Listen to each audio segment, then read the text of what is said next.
Mom, I'm pregnant. Stumbling over her words, my 14-year-old daughter Margaret spoke those heavy words. The weight of her confession showed in her frail, exhausted appearance, revealing how much she had cried and agonized over this revelation.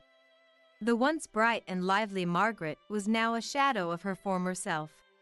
Margaret's words were too shocking for me to believe, but when she handed me the positive pregnancy test, there was no room left for doubt.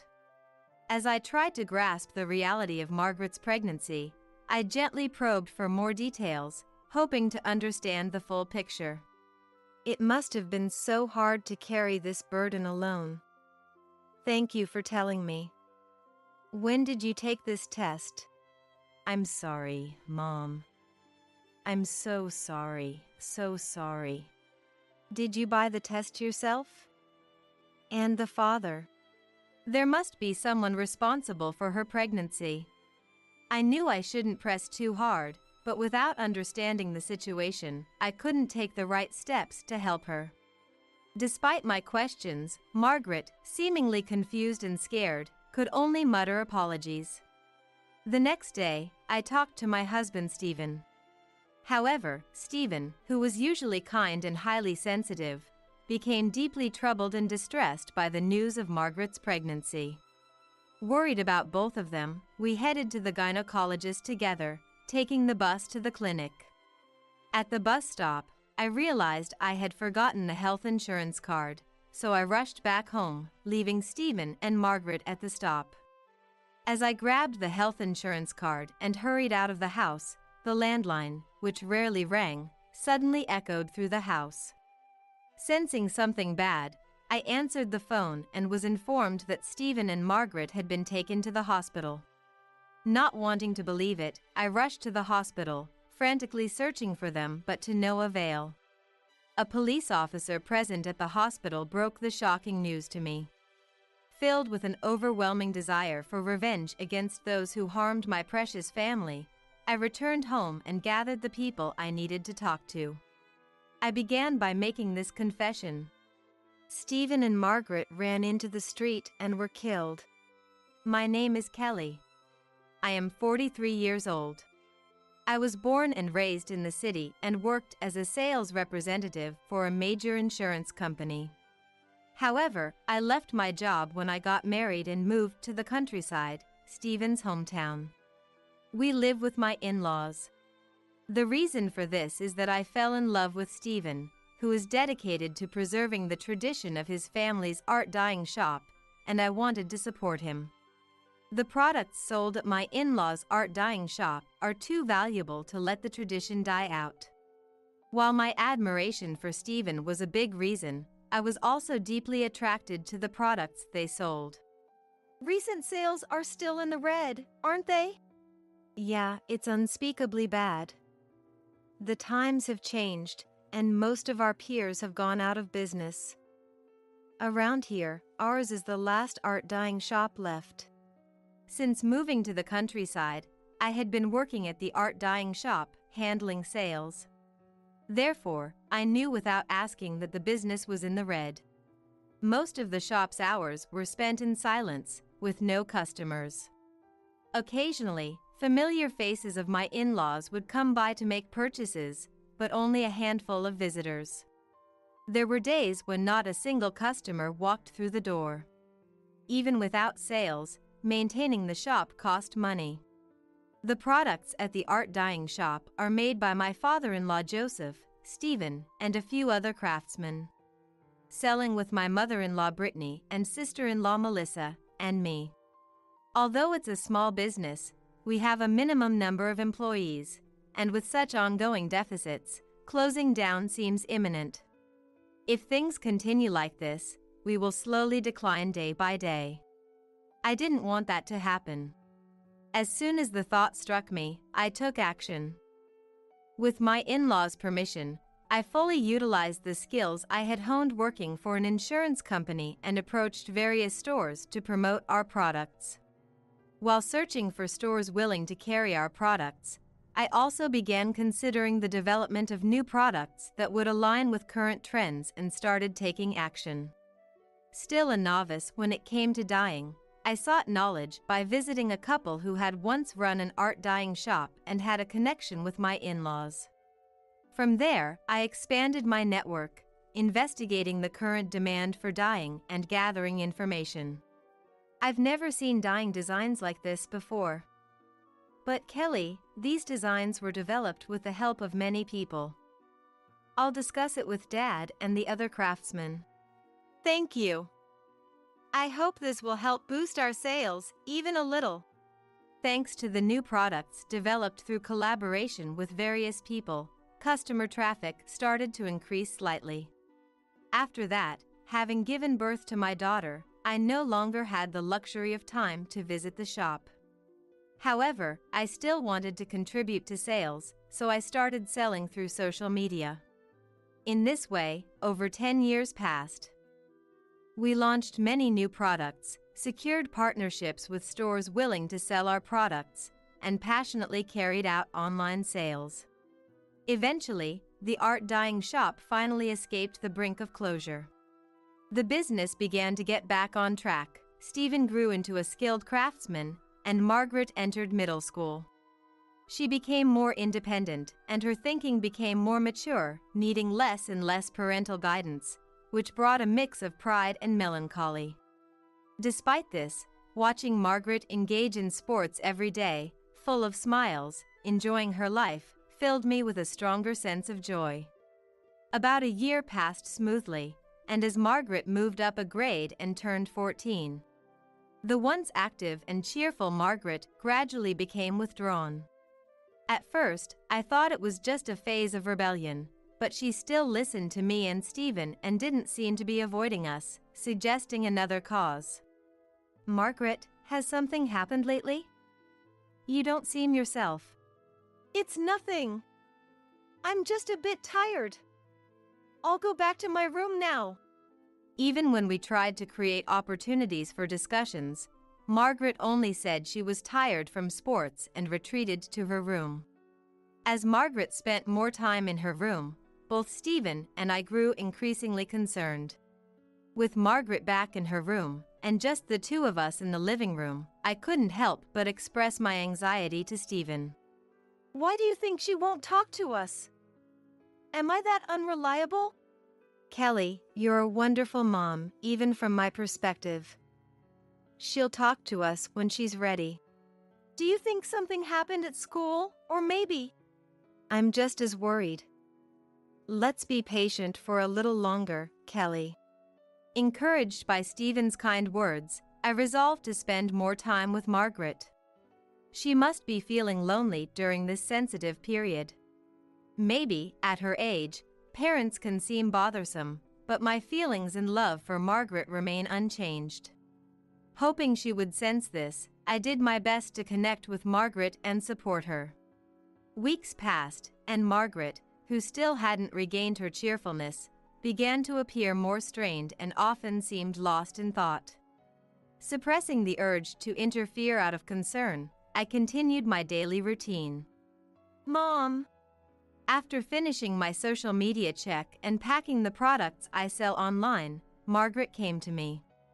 It was already late at night. Usually, Margaret would be asleep in her room by this time, but tonight she came out and walked into the living room where I was. This might be a sign that she's ready to share her troubles.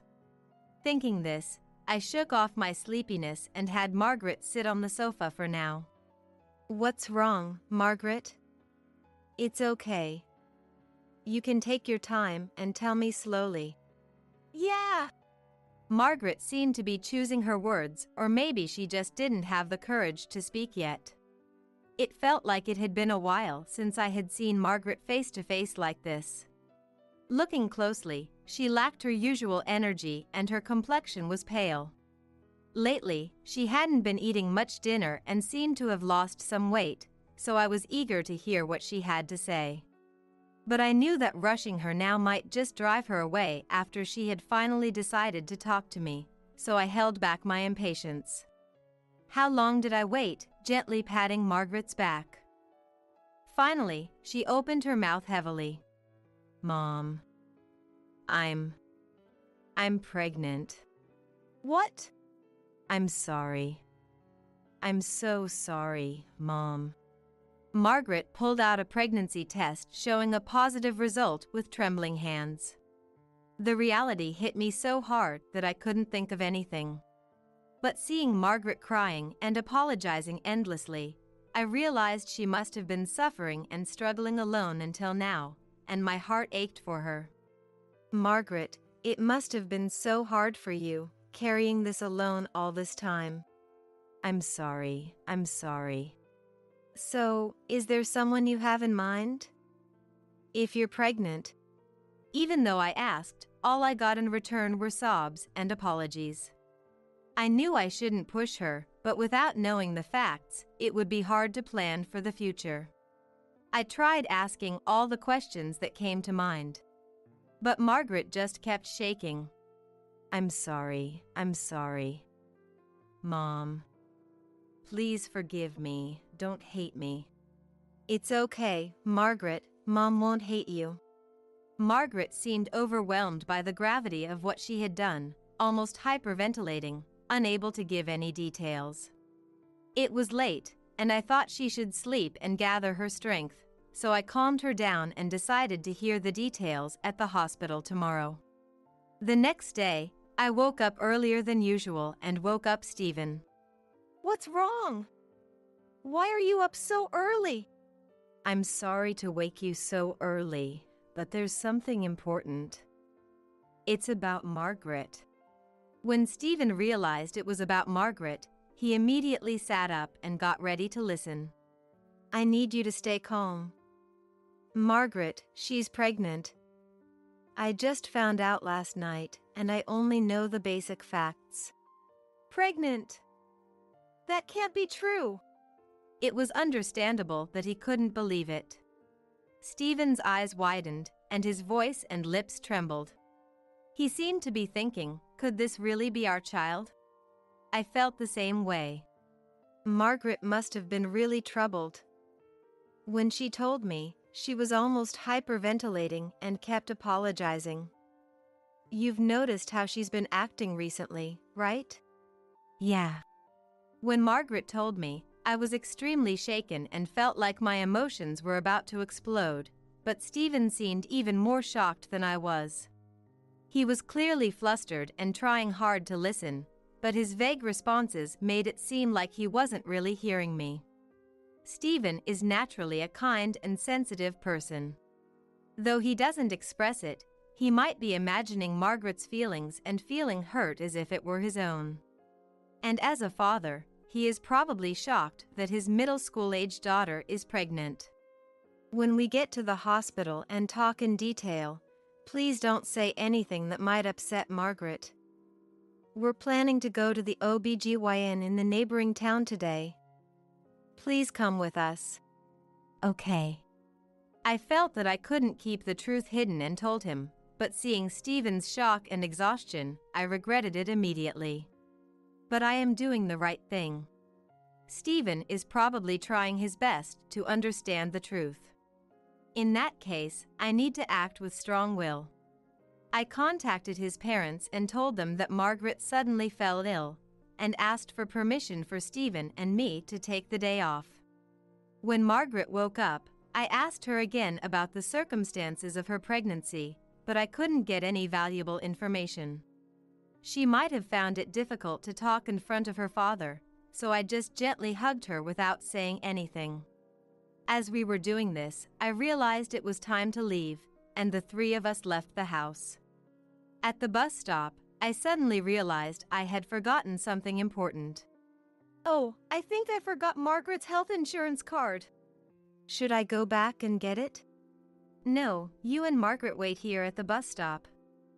I'll get it and come right back. I could have let Stephen do it, but seeing how exhausted he was after hearing Margaret's story, I felt it was dangerous to let him walk that long distance alone. He might get distracted and not pay attention. And I couldn't make Margaret, who still looked pale and sick, walk unnecessarily, so I left them at the bus stop and hurried back home. Our house is quite a distance from the bus stop. I decided to run back home as fast as I could. Ideally, I wanted to take Margaret to the OBGYN as soon as possible.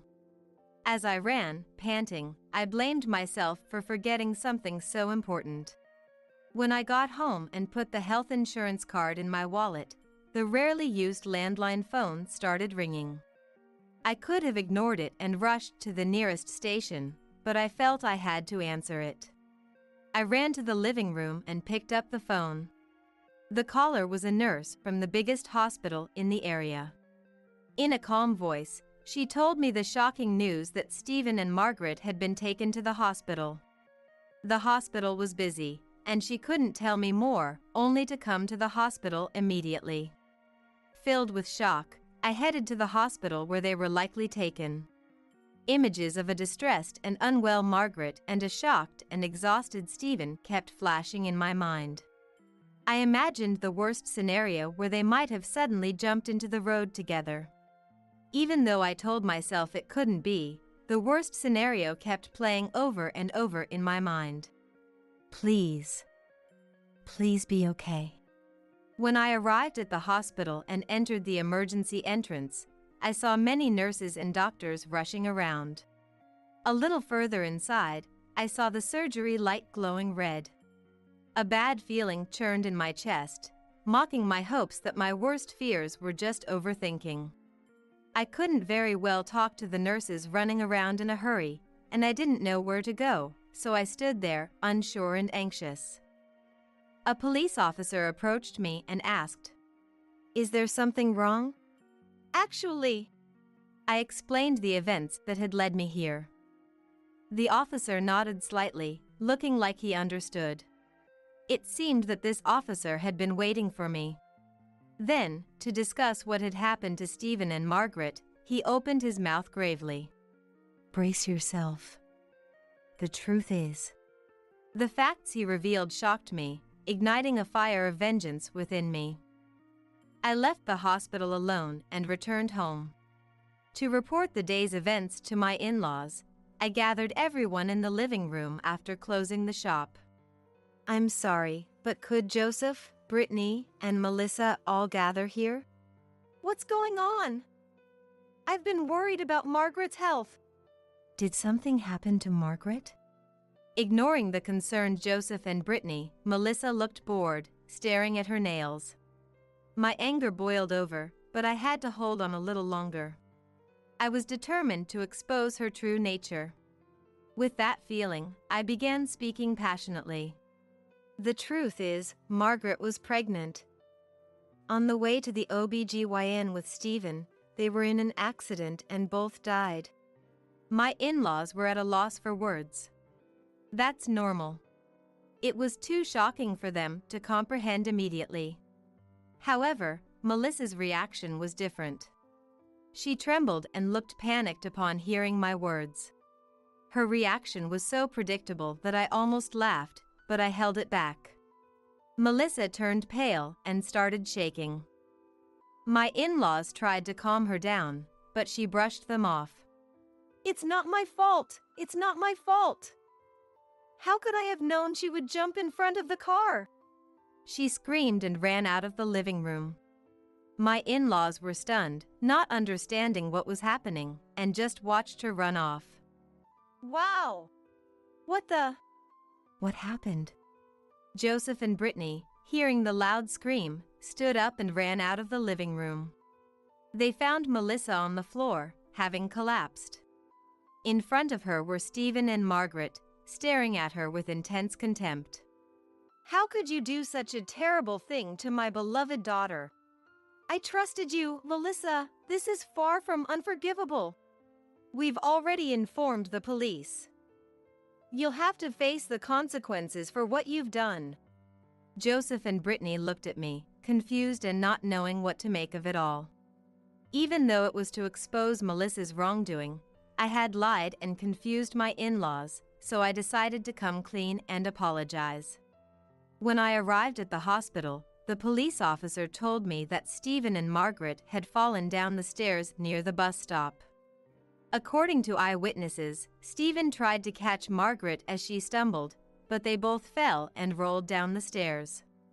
A passerby who witnessed the accident called an ambulance and also reported it to the police, so they were rushed to the hospital within minutes.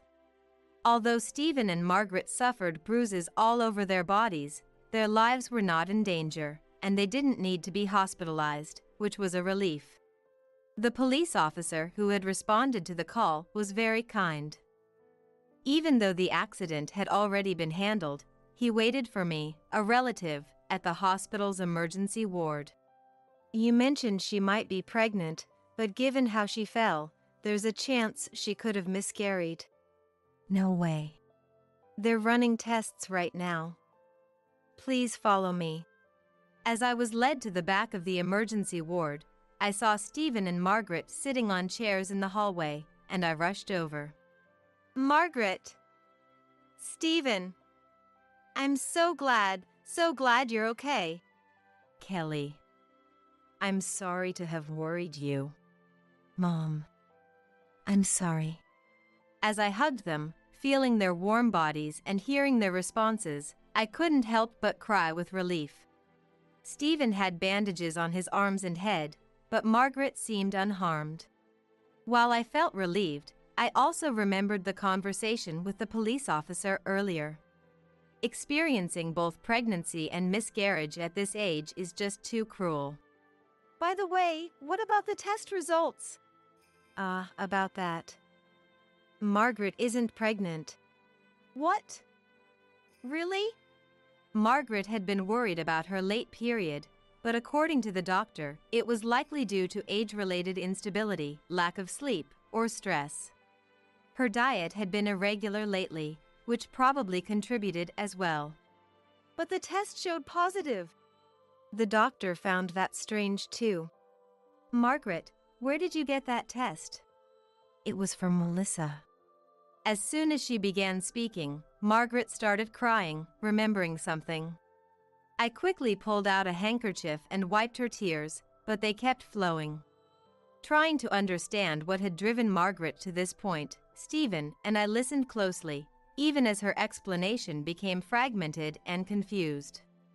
From what we gathered, Margaret had been troubled by her missed periods for about 2 months. She had never experienced this before and was anxious when Melissa found out.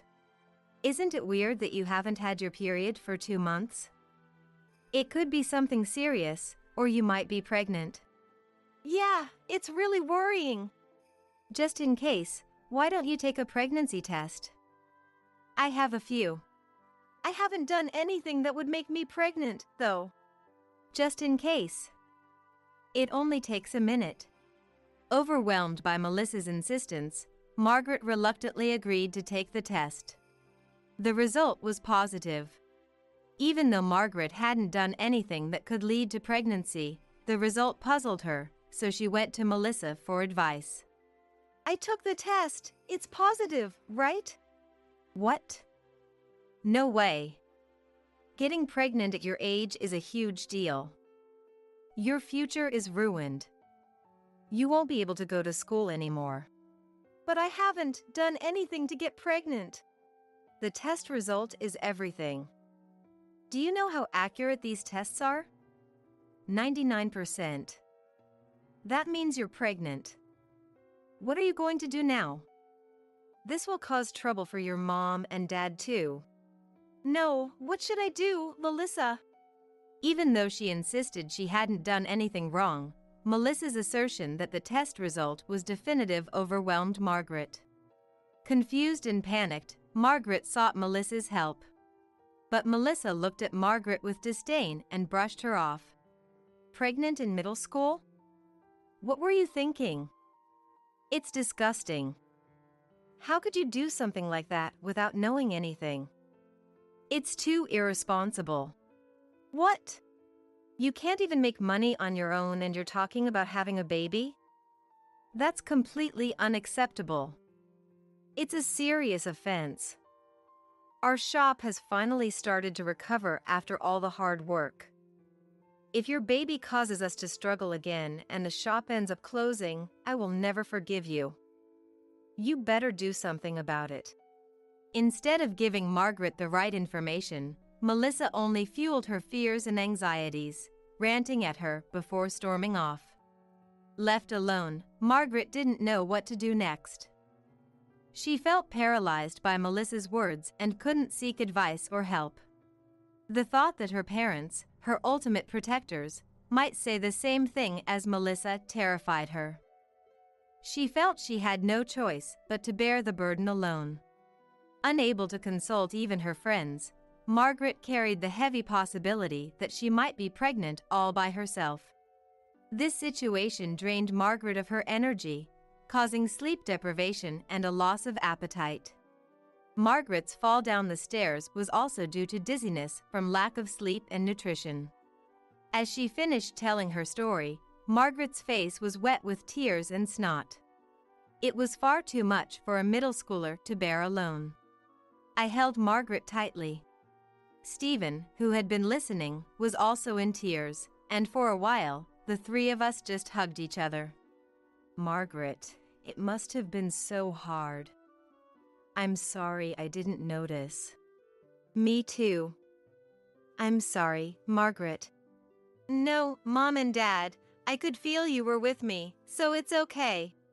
Even after hugging for a while, Margaret's tears didn't stop, and she was trembling, probably because recalling everything was so painful.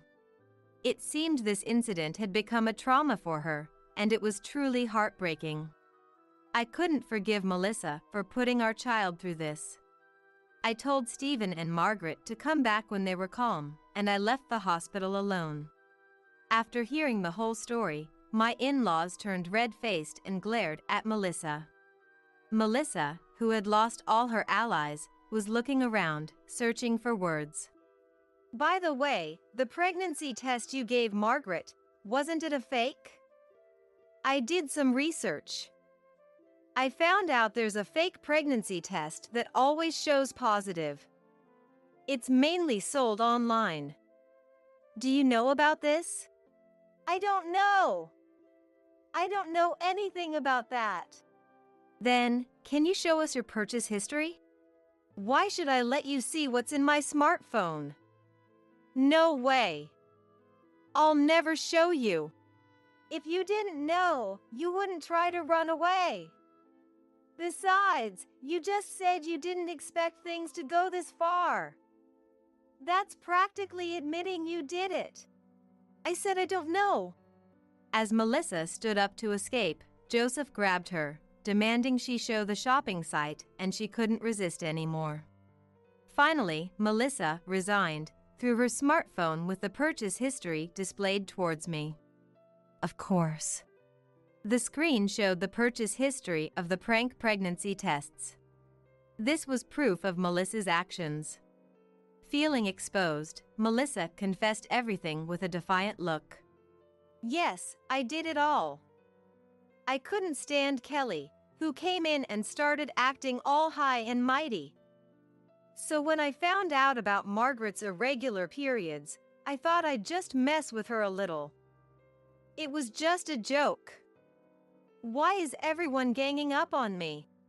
Melissa's confession revealed her selfish motives. It showed how I had dedicatedly contributed to the art dyeing shop's sales and turned the business around. Furthermore, thanks to the efforts I put into my interactions during my sales activities, I began to get along well with the residents in the area, and the number of acquaintances I had increased. From Melissa's perspective, she seemed to resent the fact that I was getting along better with them than she was. Unlike me, who was always proactive and tried to initiate interactions with others, Melissa was always passive in nature. She had a beautiful, well-arranged face that everyone, including herself, acknowledged. Because of this, Melissa, who took pride in her beauty, believed that others should always make the first move. She was pleasant to those who did something for her, but her attitude was cold towards those who didn't do anything special. I believe that this is where the difference in our popularity came from. What the hell? Just because you have some sales skills, you probably just begged and flattered everyone around you. Everyone's all Kelly, Kelly, even though you're not prettier than me. Hey! How dare you say that to Kelly? Kelly has been tirelessly thinking up new products and picking out stores where we could sell them, sacrificing her sleep for our shop. What the hell have you been doing during that time? Stephen, please, that's enough. I was furious at what Melissa was saying, but with Margaret right in front of me. I didn't want to show her a scene of us fighting with harsh words. Sensing this, Stephen directed his gaze towards the entrance, suppressing his anger. I called the police, so there's no way we're letting you off. There's no need to make such a big deal out of this. Can't you take a joke? This is ridiculous. Melissa, who was being led away by Stephen, continued to complain loudly while being questioned by the police officers who arrived in response to Stephen's call. These officers were different from the ones at the hospital, but they seemed to have been briefed well, as they were already familiar with most of the situation. Melissa, seemingly intimidated by the police, or perhaps thinking it would be quicker to be honest rather than trying to hide anything, confessed the truth straightforwardly. Her tone was incredibly light. All along, she insisted to the police that it was just a lighthearted joke, and that she had no obligation to apologize. Witnessing this, my in-laws repeatedly apologized to me and Margaret. Even though I told them that they weren't the ones at fault and that they didn't need to apologize, they wouldn't listen. While we were going back and forth like this, Melissa was released and came back to us. I went through such a horrible experience. This is so ridiculous. You apologized to Margaret and Kelly. Yes. How could you do this? Do you have any idea how much Margaret has been hurt? What? I keep telling you, it was a joke. How many times do I have to say it for you to get it? Not once did we hear a word of apology from Melissa, who spoke mockingly. When Stephen, having finished speaking with the police, returned to me with a frustrated look on his face. I could tell that the outcome wasn't good. The police were frustrated too, but they said that this wasn't an arrestable offense. They gave her a stern warning, but it doesn't seem to have any effect. I see, that's true. Melissa, who only received a warning from the police, was smugly complaining. Despite having turned my in-laws, Stephen, Margaret, and me into her enemies, she seemed completely unfazed. Even though I thought we might be able to give her a good lesson, my attempt at revenge ultimately failed, leaving me with nothing but the bitter taste of frustration and tears. For the next few days, considering the burden on Margaret's heart, I tried to live without facing Melissa as much as possible, but I couldn't be satisfied. Even though my in-laws continued to apologize to me and Margaret, that wasn't the issue. Why should we, who have done nothing wrong, have to be considerate and feel out of place? Moreover, even at the store, Melissa started to complain and harass me. Thanks to Brittany's warnings, it didn't escalate, but the resentment still built up. I couldn't make Margaret feel safe here. So I decided to tell Stephen that I wanted to leave the in-laws' house and build a home for the three of us. When the art dyeing shop's management was tough, we didn't receive decent salaries, so we hadn't been able to save money. However, there are no apartments in this rural town. If we wanted to live, we needed to build a house. I knew it would be tough, but to make it happen, I focused intensely on sales and online marketing. A few months later, as we began to accumulate funds, Melissa suddenly abandoned the family business and left the house one day. The reason was that she found her destined love. Such a selfish reason made my in-laws explode with anger. After many calls, Joseph finally told Melissa she was disowned and hung up roughly. A year had passed since Melissa left, and we were considering moving out of the in-laws' house, but with Melissa suddenly gone, we were still living with them. The business was still thriving, and every day was busy with work. I had almost forgotten about Melissa's existence. One night, the phone rang at the house. I wondered who it could be at this hour, watching Joseph, who was nearby, answer the phone. Joseph picked up the receiver with a deep sigh, frowning. Hey! There's no house! What's going on? The loud, familiar voice from the phone shocked both Stephen and me, and we exchanged glances. I never dreamed that Melissa would call. But Joseph remained calm, as if he had always known this call would come. The house was sold a long time ago. What? I didn't hear that. Tell me where you moved. There's no way I'm telling you. You're no longer part of us. Actually, after Melissa left, about half a year later, we moved to the city. It was suggested by my in-laws. I didn't know the deep reasons, but with Melissa's personality, there was no way she could live peacefully with a man. My in-laws were wary of Melissa returning in trouble after being kicked out someday. What are you talking about? There's a store. I need to take over, or you'll be in trouble. I haven't forgiven you for calling the art dyeing shop's work outdated. I'd rather quit the business than let you take over. Joseph was more furious than I had ever seen. He was usually calm, just like Stephen, and I had rarely seen him angry. For Joseph to raise his voice this much, it was serious.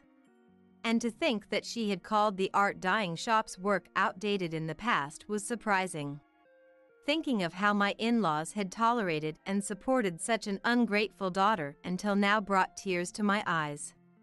I'll say it again, you're disowned. Don't show up in front of us anymore. Wait.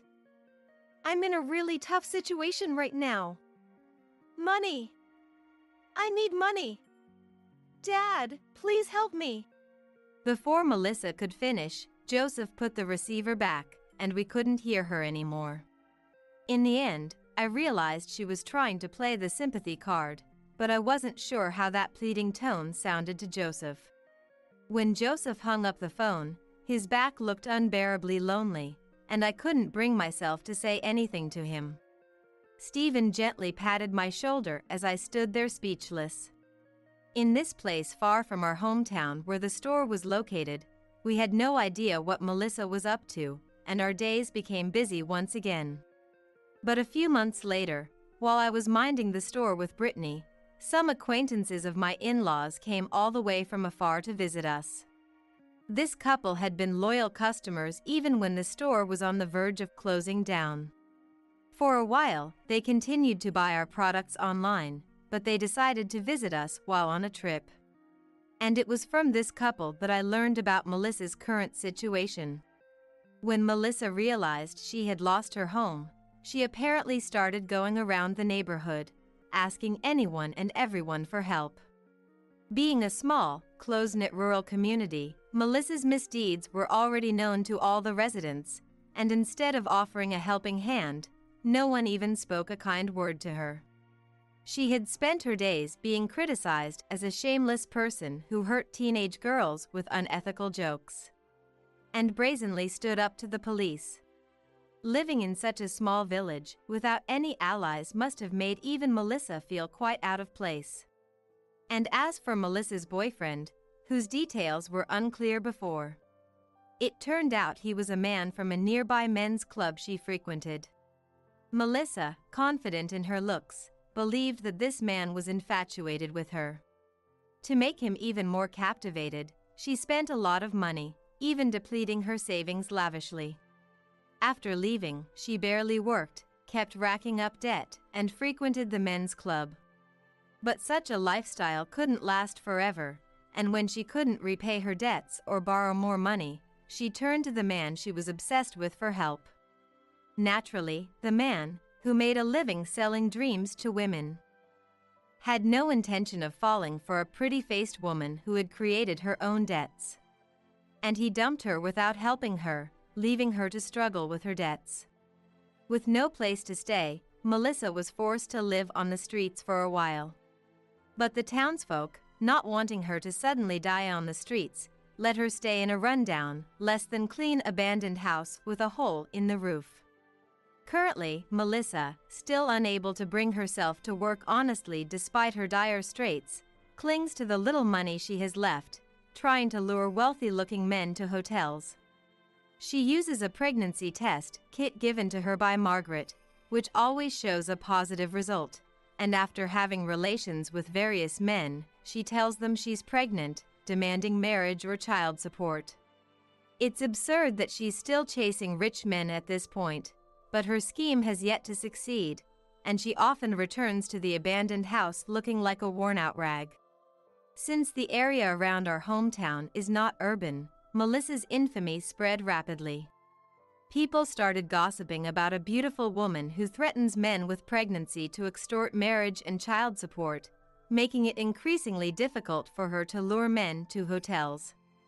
Even when she occasionally succeeds in bringing a man to a hotel, she often ends up getting scammed instead, the couple visiting the store said. Melissa, who has lost her home, can no longer maintain her once confident beauty or enjoy a comfortable residence. I felt a slight relief in my heart, having managed to exact revenge in an unexpected way. It's a pity that I can't see her current state in person, but right now, I can't even spare the time to go check on Melissa. She is still so hopeless, always causing trouble for everyone. Brittany. Despite having disowned her like Joseph, kind-hearted Brittany seemed saddened upon hearing about Melissa's situation. She was also concerned about the trouble Melissa was causing the former neighbors, but the couple who came to the store laughed, saying it provided interesting gossip. After chatting for a bit and buying some new products, the couple left. By the way, the reason my in-laws suggested we move was that we had been saving money to leave their house to avoid Melissa. It was just a casual conversation, but my in-laws offered to pool their money with ours to build a new home in a new place. My parents had also been considering relocating to a more convenient location and had been saving little by little. Thanks to this, we were able to build a better house than expected, and beside the house and store, there was a factory.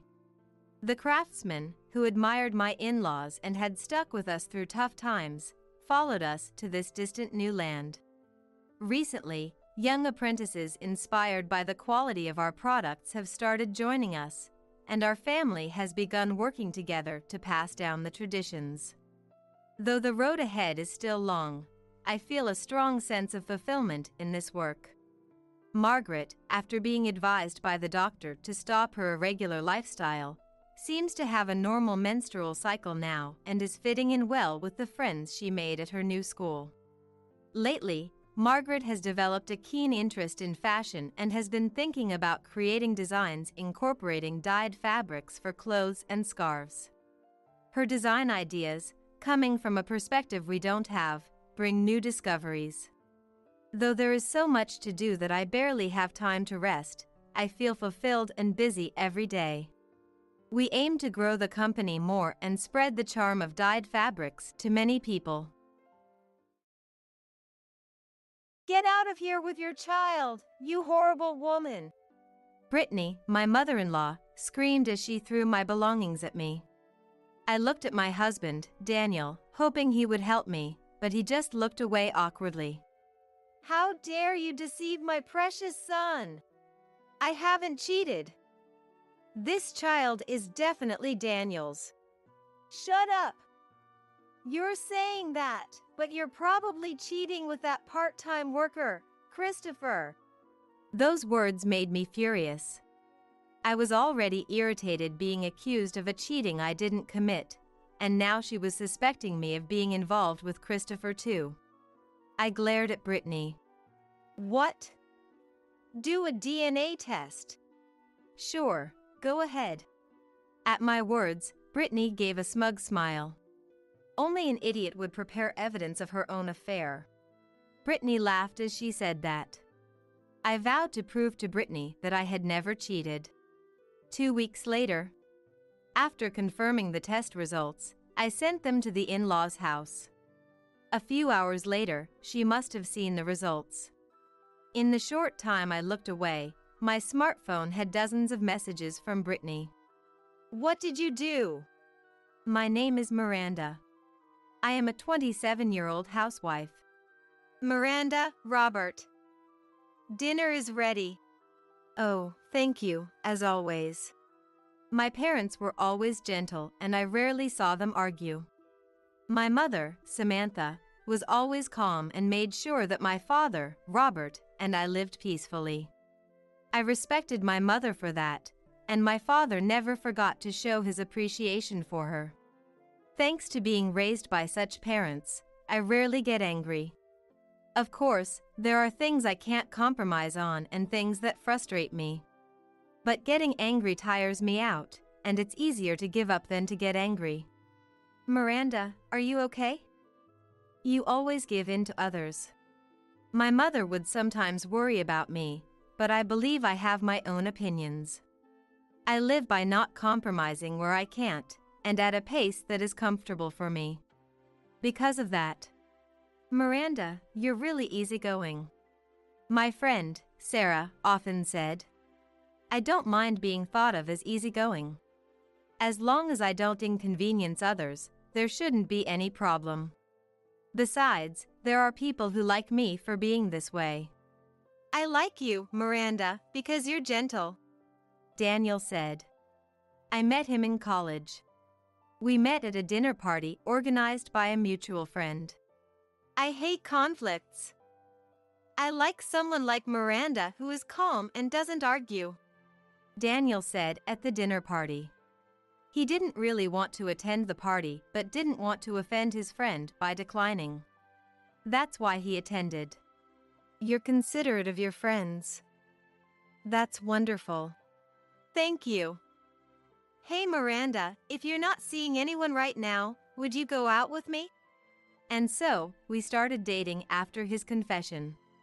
He accepted that I had things I couldn't compromise on, and we had no major arguments and no problems while dating. Miranda, will you marry me?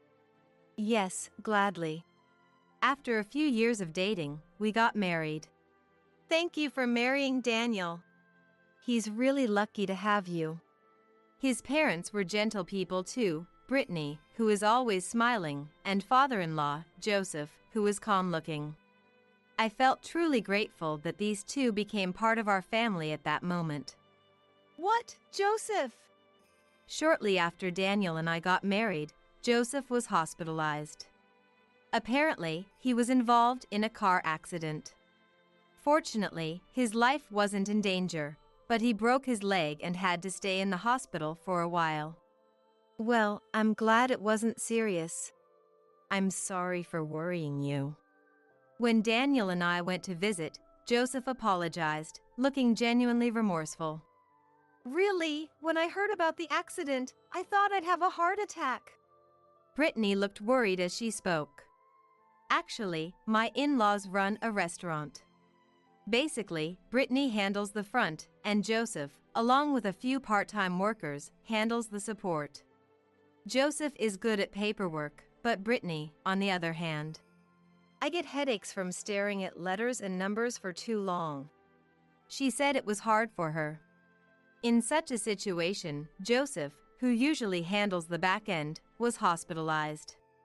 Some of the tasks involve money, so they couldn't be left to part-time workers.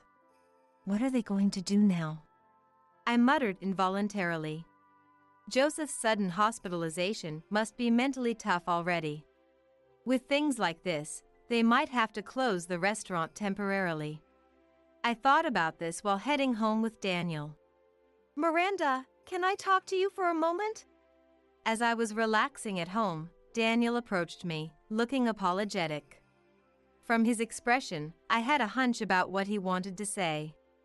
Can you quit your job and help out at my family's restaurant? He pleaded. Daniel and I work at completely different companies. Daniel, you know how important my job is to me, right? Daniel averted his eyes from my question. I work at a company founded by Sarah. I've always dreamed of working in design, and I'm deeply passionate about my job. I've talked about this with Daniel many times, and he always supported me. I understand. But I want you to help out until Dad recovers. I felt conflicted by his words. So, I told Daniel I needed some time to think and put the decision on hold. Certainly, running the restaurant would be difficult in this situation. But honestly, if he's that worried, Daniel should help out himself. Well, that would be impossible. Daniel is as bad at paperwork as Brittany. Considering he doesn't do housework, he probably can't cook either. If Daniel tried to help at the restaurant, he'd just be in the way. So, it's really up to me, I muttered, deciding to consult with Sarah. I see. I understand the difficulty of your in-laws and the pressure you feel as their daughter-in-law. Exactly. Also, I don't have a bad relationship with them and I do want to help. That's why I need to ask you something. Sarah readily agreed to my request. Thanks to that, I decided to help out at the restaurant. Daniel, about the restaurant. I'll help out. Really? Thank you. Daniel was overjoyed at my decision, and when Brittany heard about it, thank you. She was happy too. Seeing their happiness made me determined to do my best. Just when I thought that, if you're here, you're going to be useful. Brittany's demeanor changed drastically. Originally, Brittany was supposed to cook while the part-time workers handled the front. And I was supposed to handle the back end, even though I was inexperienced. But Brittany started giving orders. Hurry up and take the orders. If you have time to idle, clean up. Clean the plates and wash them. Commanding me one after another. Gradually, it escalated, and eventually, she even started making me do simple cooking tasks. She wouldn't let me take any breaks, and as soon as I tried to sit down, she'd say, "Don't rest." Miranda, I'll handle this. You go take a break over there. That was Christopher, a college student and part-time worker leader. He always looked out for everyone and subtly helped out. But for me, who wasn't used to this, being treated roughly every day was exhausting. If this keeps up, I'm going to collapse. Come on, just hang in there until Dad gets back. We'll manage somehow. Even when I told Daniel how I was being treated, he just smiled awkwardly and said that Daniel wouldn't even listen to my complaints. Sigh, maybe I made the wrong choice.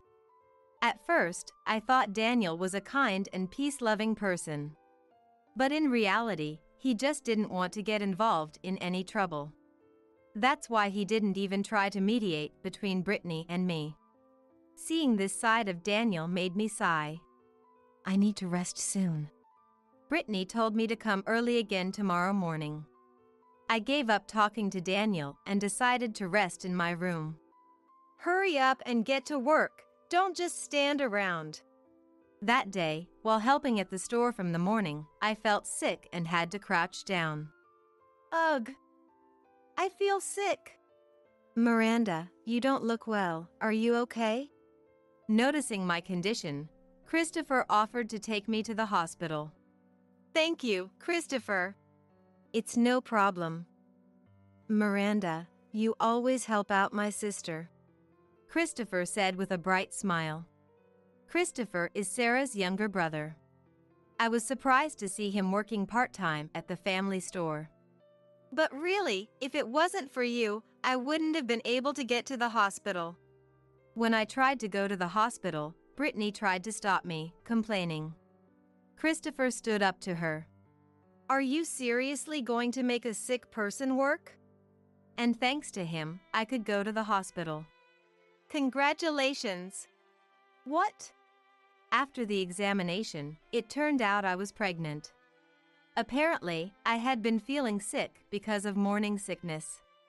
I immediately contacted Daniel. What? Pregnant? Is that true? Wait, pregnant?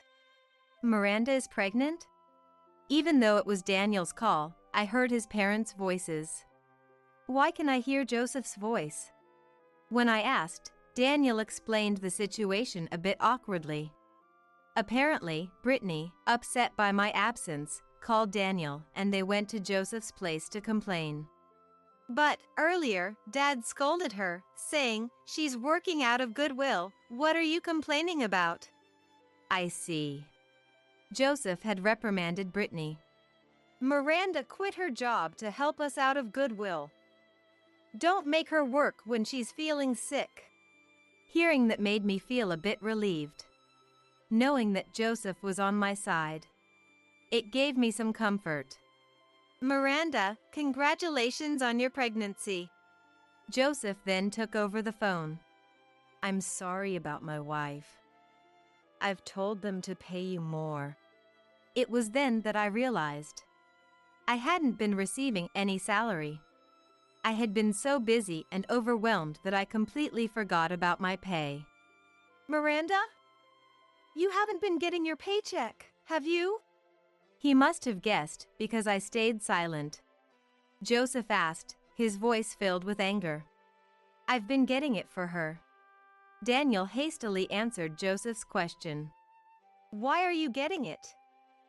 It's Miranda's paycheck, so it should go to her. Joseph's voice was low and cold. Brittany was the one to respond.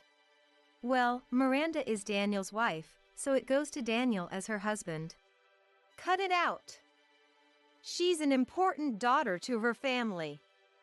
What on earth are you thinking? Joseph scolded sharply.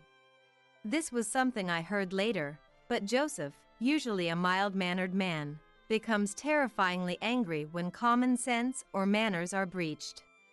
Brittany was usually scared of Joseph and kept a friendly demeanor around him.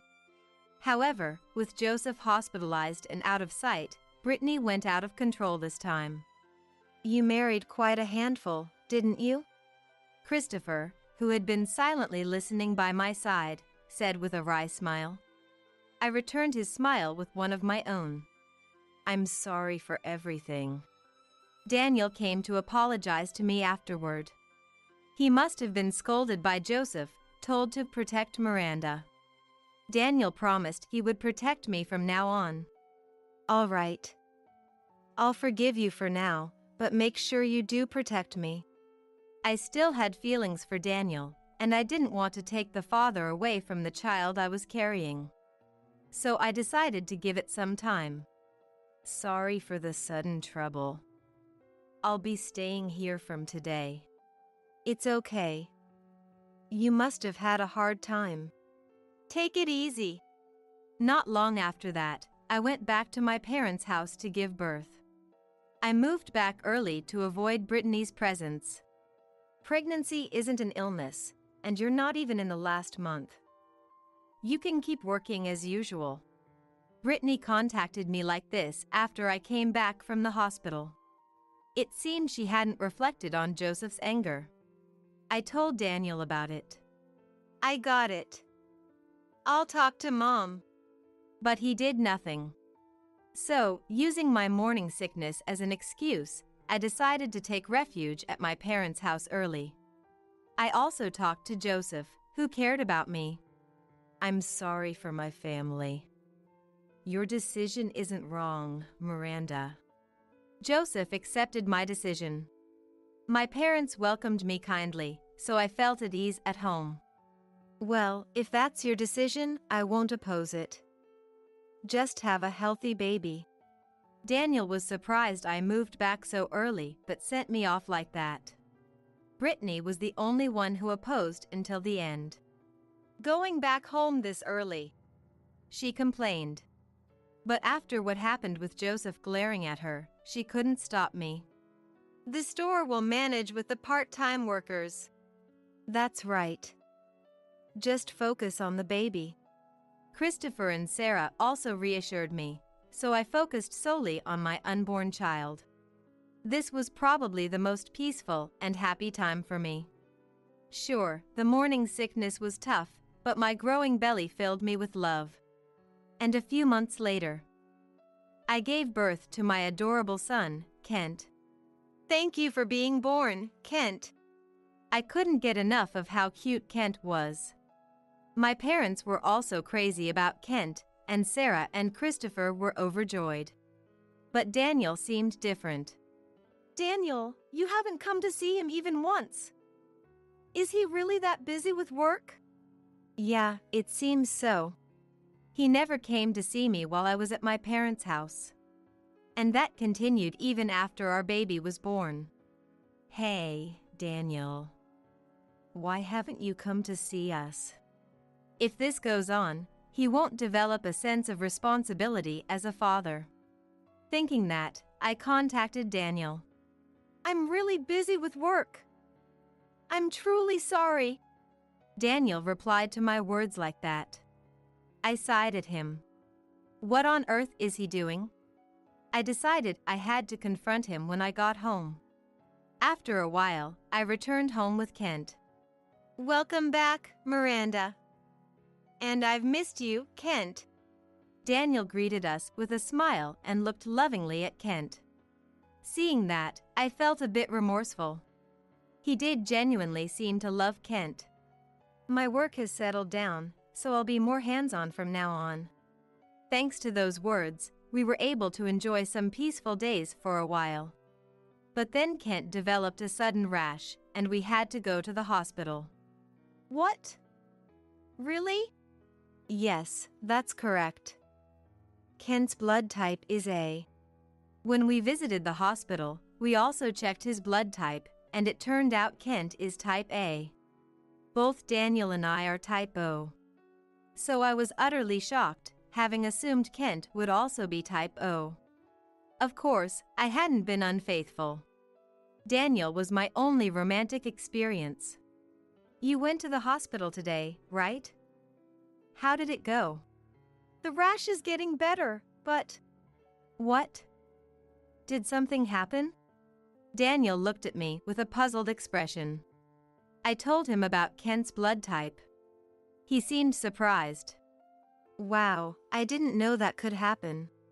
At that moment, that was all Daniel said. He didn't seem to suspect me, so I was relieved.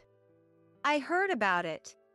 The next day, Brittany stormed in, saying that. Apparently, Daniel told Brittany what I had shared with him immediately. Brittany, having heard the story, barged in, suspecting I was cheating. Giving birth to a child from an affair, you despicable woman. No. Daniel is the only one for me. As Brittany raged, I glared at Daniel, who had talked without my consent and let her into the house. Daniel stood behind Brittany, looking flustered. Kent, startled by Brittany's shouting, began to cry. Be quiet! Stop it, please! As Brittany tried to lash out, I quickly picked up Kent to protect him. Brittany glared at me, clutching my belongings. Get out of here with your child, you horrible woman! She shouted, throwing my belongings at me. I looked at Daniel for help, but he just looked away awkwardly. How dare you deceive my precious son? I have never cheated. This child is definitely Daniel's. Shut up! You're probably having an affair with that part-time worker Christopher too. Her words made me furious. It was infuriating enough to be falsely accused of cheating, but to have my relationship with Christopher questioned too?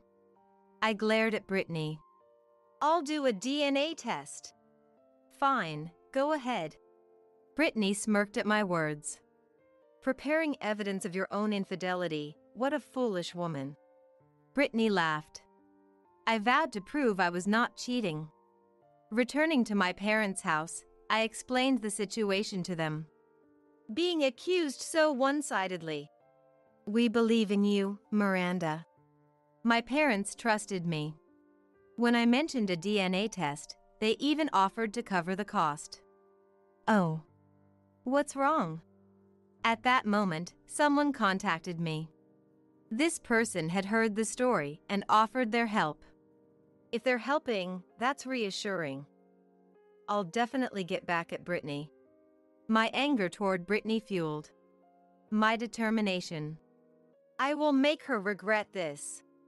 2 weeks later, after confirming the test results, I sent them to my in-laws.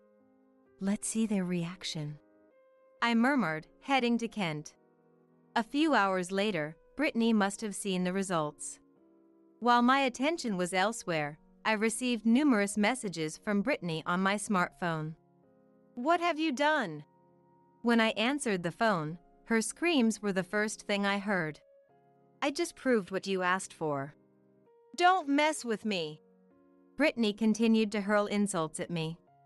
This wasn't getting anywhere.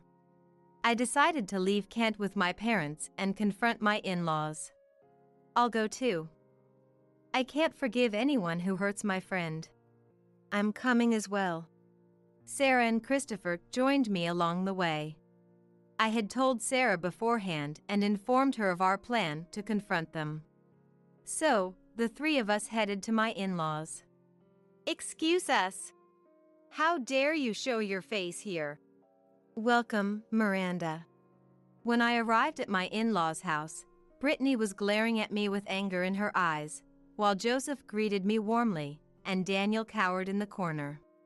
What are you angry about? I just proved my innocence. This is all wrong. You must have altered it. Brittany lamented, clutching the test results tightly in her hand. The results clearly stated that Kent was Daniel's son. Can't you accept that even after seeing it? This can't be true. For what it's worth. I never had the time or opportunity to cheat on you, given how roughly you treated me. In reality, I had been called to Brittany's side from early morning until Daniel came home at night. Even at work, Brittany's watchful eyes were always on me, leaving no chance for an affair. I was also suspected of being the lover, but between my part-time job and studies, I barely had time to meet anyone outside the store. If you want, you can check. I mostly spent my time with friends or family. Christopher declared confidently. Brittany fell silent at his words. Then Christopher turned his gaze to Daniel, who was quietly observing. Why are you silent, Daniel? Huh? You were the one who asked Miranda to work at the store, right? Yet you ignored your wife being mistreated and even told your mother to attack her on your behalf. That's pretty cowardly. Daniel averted his eyes and murmured. That's not true. This was the perfect moment. I'll voice my grievances. You never help with the housework, despite seeing how exhausted I am every day. You relax on the couch until I prepare meals, never bothering to clean or do the laundry, but always complaining about the mess. And when I tell you to do it yourself, you always say you have to get up early and run to the bedroom. And you never do anything when I talk to you about Brittany. You tattled to Brittany about Kent just to avoid her anger, didn't you? You're a coward, just like Christopher said. But... Daniel looked away, searching for an excuse. This man isn't kind at all. He just wants to avoid trouble. I only agreed to help at the store because you asked me to. But with the salary and everything, I've had enough of you. What? Please, I'm really sorry. Daniel finally looked panicked and apologized. I just got confused about Kent's blood type. About that blood type, there's someone else who can explain it. Daniel and Brittany looked puzzled at my words. I'll explain that. The person who answered was Joseph, who had been watching with a smile. He spoke in an unnervingly low voice. Something clicked in Brittany's mind, and she turned pale. What's wrong, Mom? Daniel was confused by Brittany's reaction. Ignoring them, Joseph pulled out a piece of paper. Is that a DNA test? Whose? Mine and yours. What? Yes, the paper was for Daniel and Joseph, and it stated that there was no biological relationship between them. Daniel was speechless as he read it. I'm not your son. The truth was, Daniel was not Joseph's child, but the child of Brittany's affair partner. The man Brittany was having an affair with turned out he had blood type A, so does Daniel. Brittany's screaming about Kent's test results was probably just her desperate attempt to cover up her affair. No way, that's impossible. Daniel, unaware of these facts, had always assumed he was blood type O since both his parents were. Well, I've always had my doubts. What? Joseph had long suspected Brittany of cheating and questioned if Daniel was truly his son. But by then, Daniel was already 10 years old, and I had raised him with love. So, I chose not to uncover the truth. However, when Joseph heard about me, he got angry, realizing Brittany had no right to speak, and decided to reveal the truth. He then contacted me, saying, "I'll handle the investigation, but I want you to do the DNA tests for us." Investigation? To find out what you've been spending Miranda's salary on. At those words, Daniel's face turned pale. You've been dumping the store and housework on Miranda while having affairs. It's remarkable how similar you are to your mother. Just as Joseph had suspected, Daniel had been cheating and using my salary to spoil his mistress. The investigation revealed that his mistress didn't even know Daniel was married. In other words, he had been deceiving both of us. You will pay for this. At my words, Daniel collapsed into a chair, powerless. You, too, will face the consequences of your infidelity, and I'm divorcing you.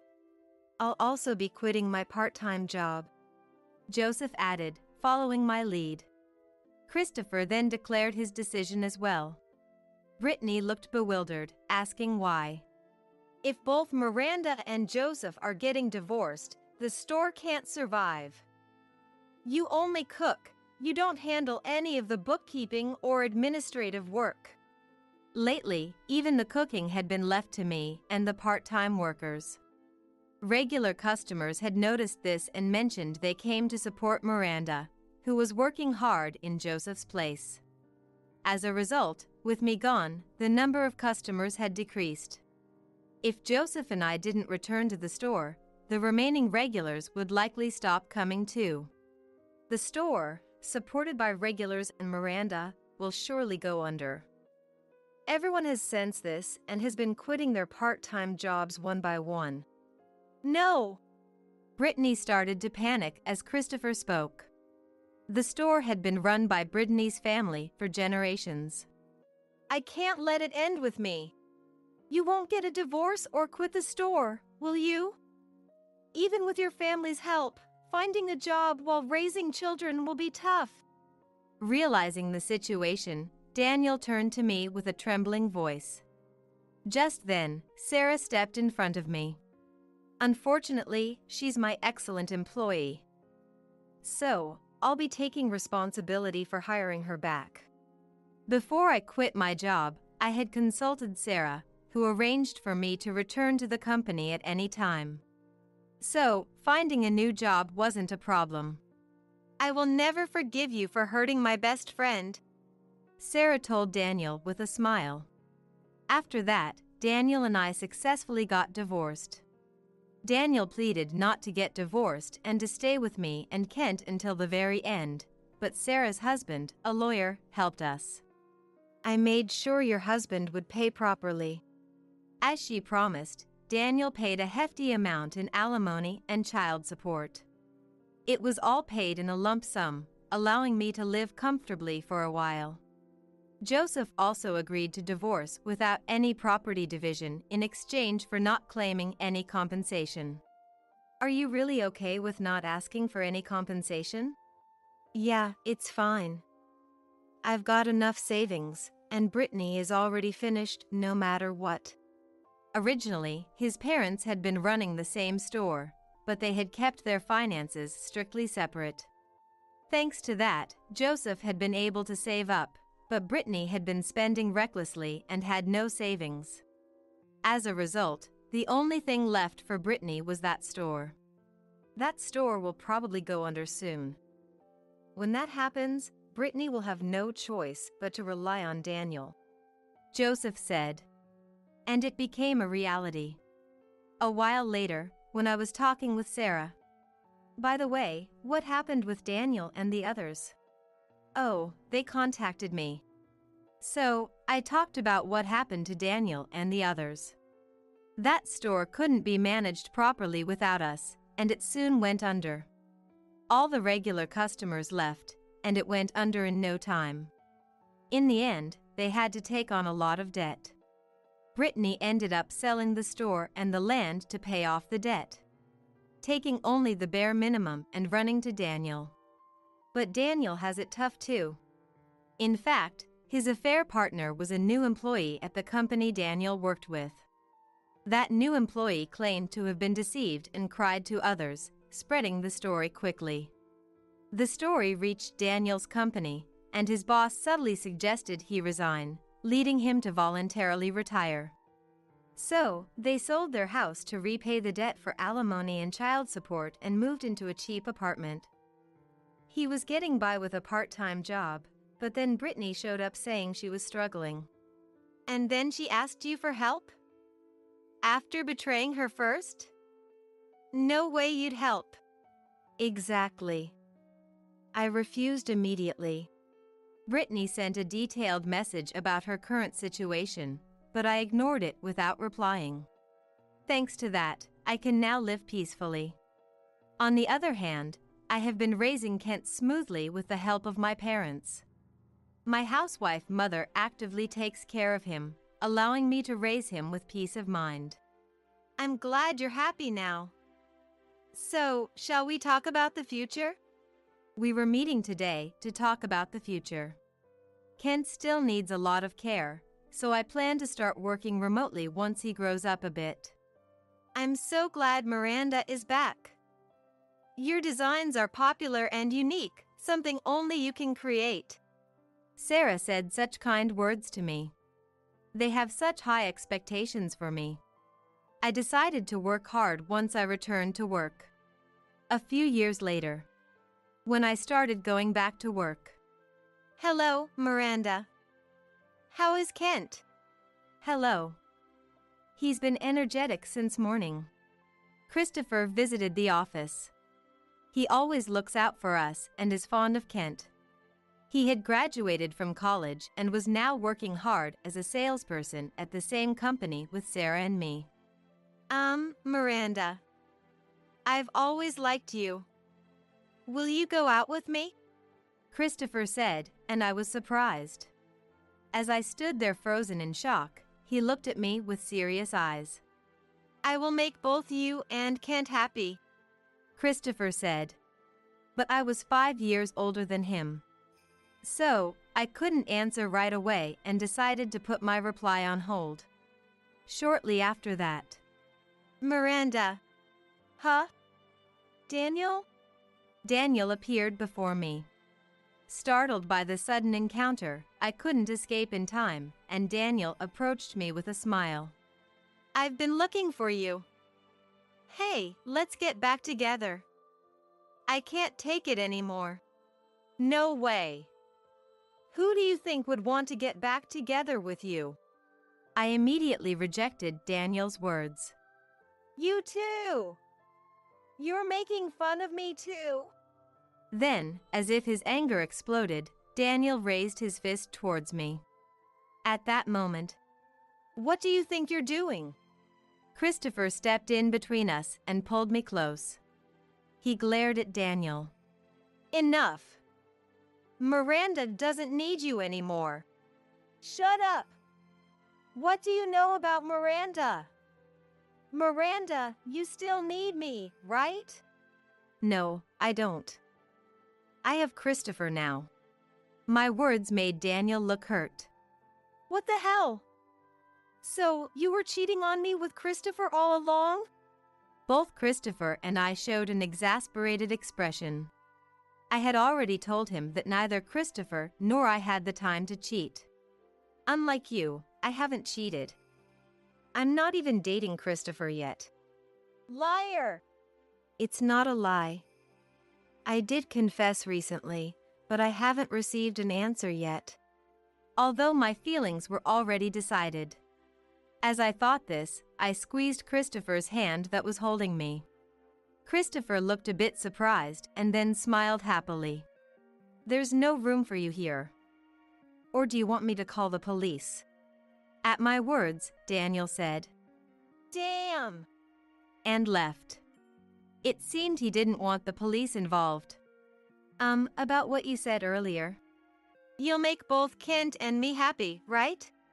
Christopher smiled and nodded at my words. And so, we started dating.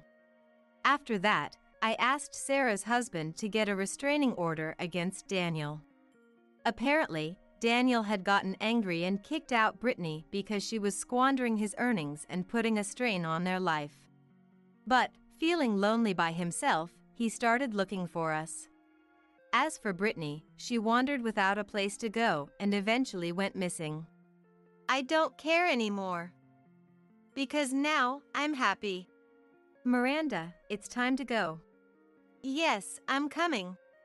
Today is Kent's first day of school. Kent adores Christopher as his dad. And Christopher wholeheartedly reciprocates Kent's feelings. They look like a happy family from every angle. I'm really glad to have become part of this family. Thinking that, I headed towards them with a smile. Oh, if it isn't Emily. While looking at craft supplies in the department store with my husband Lucas, our son Aiden, and Aiden's wife Grace, someone called out from behind. Turning around, there stood Amelia, an old friend from high school, with a smile on her face. Amelia was holding the hand of a little boy. Amelia, it's been a while. Is this your grandson? Yes, this is Oliver, my lively 3-year-old grandson. Amelia squinted her eyes and gently patted her grandson's head. Oh, your grandson, Oliver, goes to the same childcare center as Emily's, doesn't he? Eh? We don't have any grandchildren yet. In front of Grace, who has difficulty having children. Please, let's not talk about grandchildren. Thinking this, I tried to change the subject. Eh? But that's your son, right? Amelia pointed at Aiden and said, Yes, that's our son Aiden. And this is his wife, Grace. Over there is my husband, Lucas. Everyone nodded to Amelia, but her gaze stayed fixed on Aiden. You pick up someone from Sunny Days Childcare, right? Amelia spoke to Aiden with a serious face. Aiden looked perplexed. Could it be a mistake? Aiden and Grace don't have any children yet. I tried to correct Amelia, but she shook her head. You sometimes pick up Mia, right? Oliver loves Mia and often talks about her at home. Mia? Who's that? Looking at Aiden, he started to tremble with his head down. Lucas and Grace looked at Aiden and Amelia with suspicion. Grandma, I need to go to the bathroom. Oh, we better hurry then. See you later. Pulled by Oliver, Amelia ran off towards the restroom. What's going on? Grace murmured in a tone I had never heard before, glaring at Aiden. Aiden remained silent with his head down. Returning home in silence, everyone except Aiden sat on the sofa. Aiden just stood near the living room door. Aiden, explain. Lucas's deep and stern voice filled the room. Finally, Aiden started talking. My name is Emily. I married Lucas, who is 5 years older than me, through a friend's introduction. When we were dating, I, who enjoy crafting, gave Lucas a pair of gloves I made myself for the first time as a present. Is this really handmade? Thank you. I'll cherish it. Lucas said, and from the next day, he began wearing the gloves to work. Half a year later, we got married, and Lucas continued to use the gloves I gave him for the next winter, and the winter after that. You've been using them for 3 years now. Let's get you a new pair. Then make me another pair. Since then, Making gloves in Lucas's favorite pattern has become my event every few years. After our son Aiden was born, I started making matching gloves for Aiden as well. It's nice to have the same as Dad. Yeah. Aiden, who used to happily accept them, refused to wear his mom's handmade gloves when he became a middle schooler. I don't need gloves. It's not cold. Don't say that. Mom's gloves are really warm. Well, it's just that age. It's enough if Lucas uses them. Even though I stopped making gloves for Aiden, I continued to make them for Lucas. Aiden started living on his own when he went to college, and after getting a job, he began living an hour away from our house. We weren't on bad terms, but Aiden rarely contacted us, and he wouldn't come back to his parents' home unless we invited him. When Aiden was 23, he unexpectedly called. "Mom, I'm coming home this Sunday. Will Dad be there?" "Oh, what's up?" "Dad doesn't have any plans and should be home."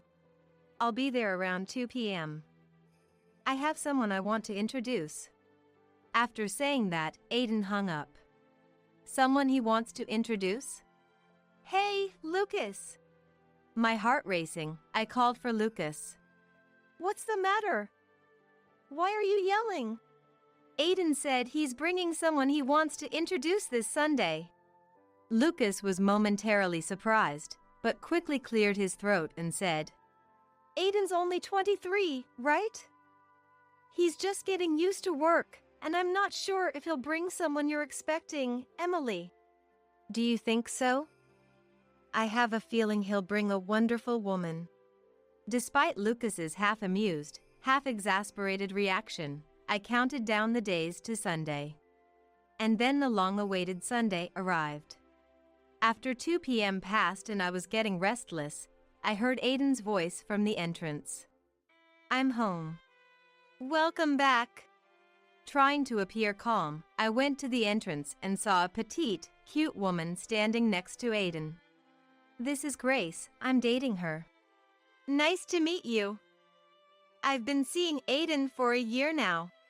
"Nice to meet you. Please come in. Dad's waiting in the living room." Peeking into the living room, Lucas was unnaturally opening the newspaper, waiting for Grace to greet him. "Nice to meet you." "Make yourself at home." Lucas, clearly nervous as he stood up, was amusing to watch. "This is something I made, if you'd like."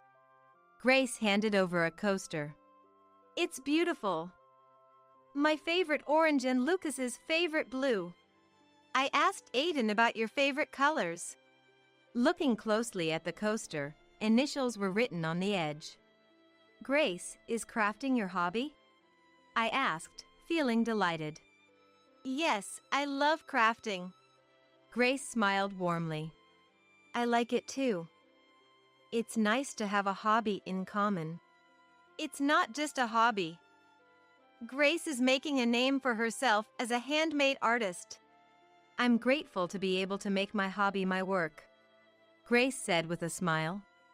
Perhaps the knit vest and earrings Grace was wearing were also handmade. Thinking that Grace's gentle aura came from wearing handmade items made me happy. We both love crafting, and that got us really excited. Grace shared all sorts of information about crafting supplies. "Did you know this store has sales every 20th of the month? And on their website, they even sell yarns in colors like these." "You're a pro, Grace. Keep those tips coming." "Of course." While we were chatting, Lucas and Aiden were quietly listening in. "Sorry for hogging the conversation. I knew this would happen," Aiden said with a laugh. Before we knew it, it was time for Aiden and his friend to leave. "Grace is such a nice person. I wish she'd marry soon." That night, I couldn't help but gush to Lucas. "Can you believe Grace is the same age as Aiden, 23, and yet so mature? If she became Aiden's wife, I'd be relieved." Lucas laughed as he said this, looking at me. What? Aiden bringing someone who loves crafting. You must be special to him. I was a bit shocked when he said he didn't need any more gloves, but I'm glad he appreciates handmade things. Both Lucas and I were looking forward to Aiden and Grace getting married. And as if they knew our wishes, their marriage discussions progressed rapidly, and they got married 6 months later. Aiden and Grace started living in an apartment 20 minutes away by car from us. Grace worked on her creations at home, handling everything from production to sales, and she seemed busy all the time. Even if it's a labor of love, it seemed hard. So, using the excuse of making too much food, I often brought dinner over to Aiden's place. Emily, thank you so much. I'm sorry I haven't been much of a wife since we got married. Grace looked apologetic. It's okay. Housework should be done by those who can. We're glad you live close by, so feel free to rely on us. After saying this, Grace expressed her gratitude. Thank you. I finally feel like my work is catching the wave, so I think now is the time to really push myself. Oh, Emily, good timing. Then Grace, from the back of the room, fetched a pair of new earrings to show me. Seeing Grace talk about her creations with such passion was dazzling, and I felt a renewed desire to support her. It's often said there's a mother-in-law and daughter-in-law conflict, but that was foreign to us. We would go out to eat or shop together, and I thought of Grace, who shared my interests as if she were my own daughter, and Grace had opened her heart to me. Of course, we had been living happily up until now, but becoming a family with Grace thanks to Aiden's marriage allowed me to spend my days in joy and fulfillment. 2 years flew by since they got married. They are both now 28. Aiden and Grace are doing well in their jobs, have a good relationship with each other, and get along with me and Lucas. While everything seems to be going well, the couple did not have children yet.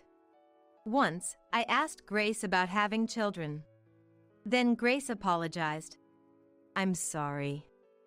I took our youth for granted, but it turns out I have a condition that makes it hard to conceive. I know you're eager to see a grandchild, and I'm sorry. I'm sorry too. Don't stress too much about it. What I wish for the most is for Aiden and you to live happily. I had assumed they were prioritizing their careers over having children.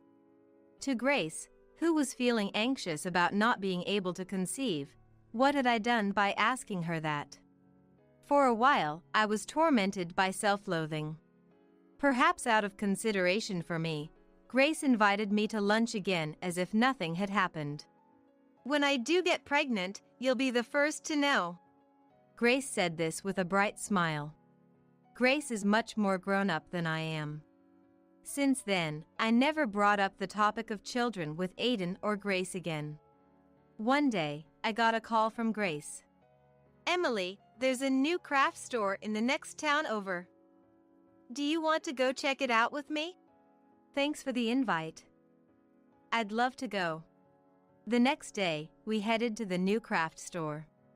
Can we stop by the department store too? I'm thinking of buying Aiden's birthday present. Oh right, Aiden's birthday is the day after tomorrow. It's so nice of her to prepare a birthday present for Aiden. He's lucky. Hearing Grace's words, I decided to buy something for Aiden as well. After we both bought presents for Aiden, we were hungry, so we went to a cafe. While eating cake, Grace had a bright idea. How about we throw a surprise party for Aiden's birthday, if it's convenient for you and Lucas? That sounds great.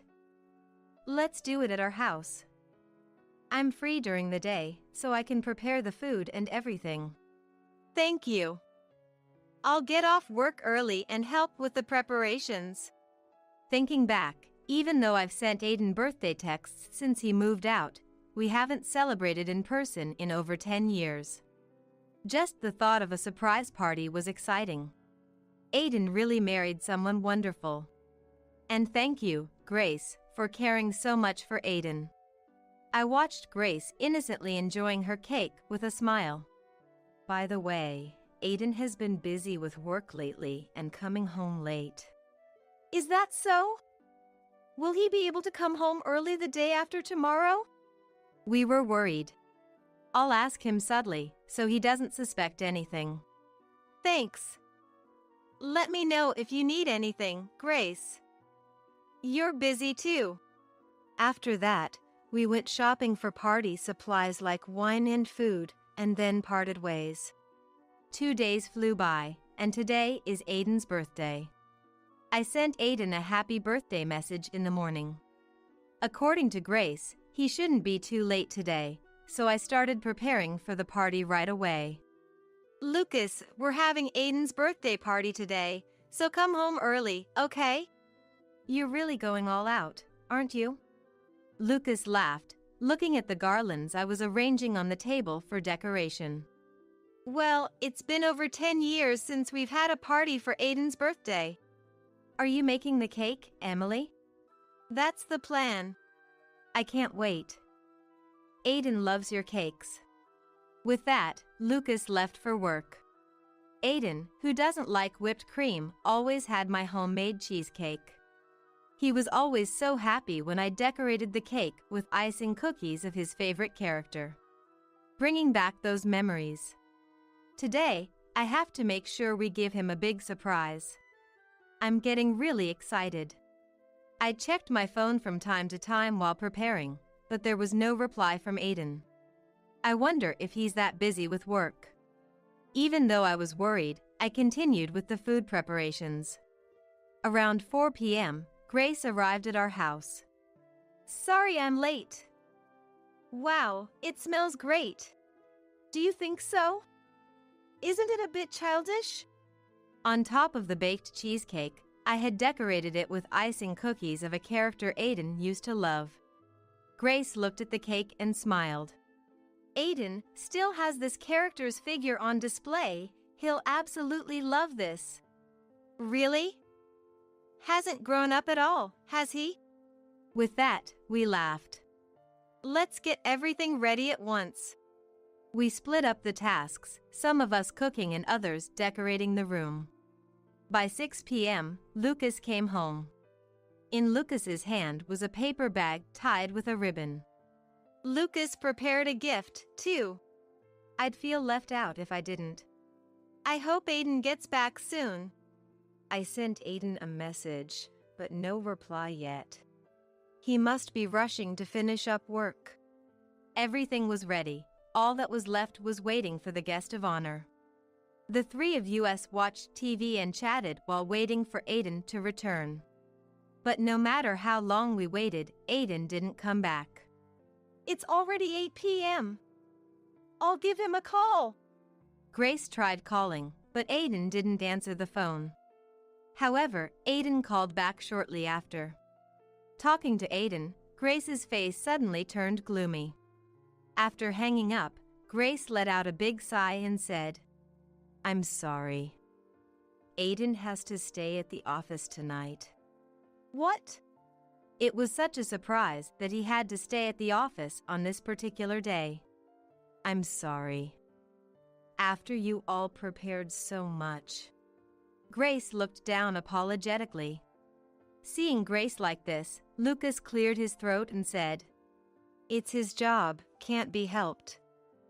He's 29 now, entrusted with responsible tasks." You're right. I'm glad he's grown into such a respectable adult. Let's reschedule the party. You must be hungry, right? Let's eat. Though it was disappointing that the guest of honor wasn't there, the three of us still enjoyed the delicious food and cake, having a reasonably good time. My gaze drifted to the 3 presents lying on the sofa. "I want to give Aiden his birthday presents. You free on the weekend?" Sometimes I have to work on Saturdays, but Sundays are always off for me. Let me ask. Grace texted Aiden, and a reply came quickly. Aiden says Sunday seems fine. Told them it's a surprise, So we're going out for a meal with the four of us. Thank you. Let's celebrate grandly this time. I can picture Aiden's embarrassed face when he receives his present. I know a place with a great atmosphere where I went with my colleagues. I'll book it. Thank you. I couldn't wait for next Sunday. And then, the Sunday of the birthday party redo. At 10 a.m., Aiden and Grace came to pick us up. Is it okay if we stop by a department store near the restaurant? There's something I want to buy. Our reservation is at 12 p.m., so let's go to the department store first. So, we decided to stop by the department store before our meal. Oh, if it isn't Emily. While looking at craft supplies, someone called out from behind. Turning around, there stood Amelia, a friend from high school. Smiling with a little boy holding her hand. Amelia, long time no see. Is this your grandson? Yes. This energetic little guy is Oliver, he's 3. Amelia squinted her eyes and gently patted her grandson's head. Emily, your grandson is in the same childcare center as Oliver, right? Aw. We don't have any grandchildren yet. I hoped Amelia would drop the subject of grandchildren, not wanting Grace to feel uncomfortable. Wait, but that's your son, right? Amelia pointed at Aiden. Yes. This is our son Aiden, and this is his wife Grace. And this is my husband Lucas. Everyone nodded to Amelia, but her gaze stayed on Aiden. You're picking up from Sunny Day's childcare, aren't you? Amelia spoke to Aiden with a serious face. Aiden looked puzzled. Could it be a mistake? Aiden and Grace don't have any children yet. I tried to reason with Amelia, but she shook her head. Sometimes they come to pick up Mia, right? My Oliver, he adores Mia, talks about her all the time at home. Who's Mia? Looking at Aiden, he began to tremble, looking down. Lucas and Grace also watched Aiden and Amelia with a puzzled look. Grandma, I need to go to the bathroom. Oh, we better hurry then. See you later. Pulled by Oliver, Amelia ran off towards the bathroom. A tense silence fell over us who were left behind. What's going on? Grace murmured at Aiden with a voice lower than I've ever heard, glaring at him. Aiden, still looking down, said nothing. Lucas took out his phone and started making a call. I'm sorry, due to some circumstances, we have to cancel. We will definitely pay the cancellation fee later. Lucas apologized repeatedly and hung up the phone. Make sure to pay the cancellation fee to the store, Lucas said to Aiden and started walking. I followed behind Lucas, then Grace, and Aiden trailed behind us, keeping his distance. We returned home in silence, and everyone but Aiden sat on the couch. Aiden just stood near the living room door. Aiden, explain yourself. Lucas's deep and firm voice filled the room. Aiden remained silent, looking down. Lucas stood in front of Aiden. Hand over your mobile phone now. Aiden stared at Lucas's outstretched hand. Hurry. Overwhelmed by Lucas's presence, Aiden, with tears in his eyes, handed over his mobile phone. Lucas fiddled with Aiden's mobile phone for a while, sighed deeply, and for a moment, turned a pained expression our way. Lucas, let me see too.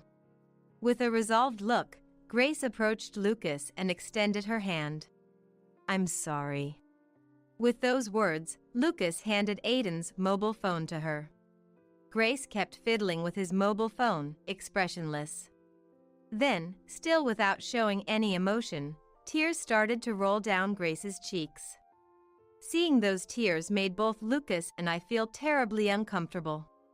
Who is this Harper woman exactly? Explain it with your own words.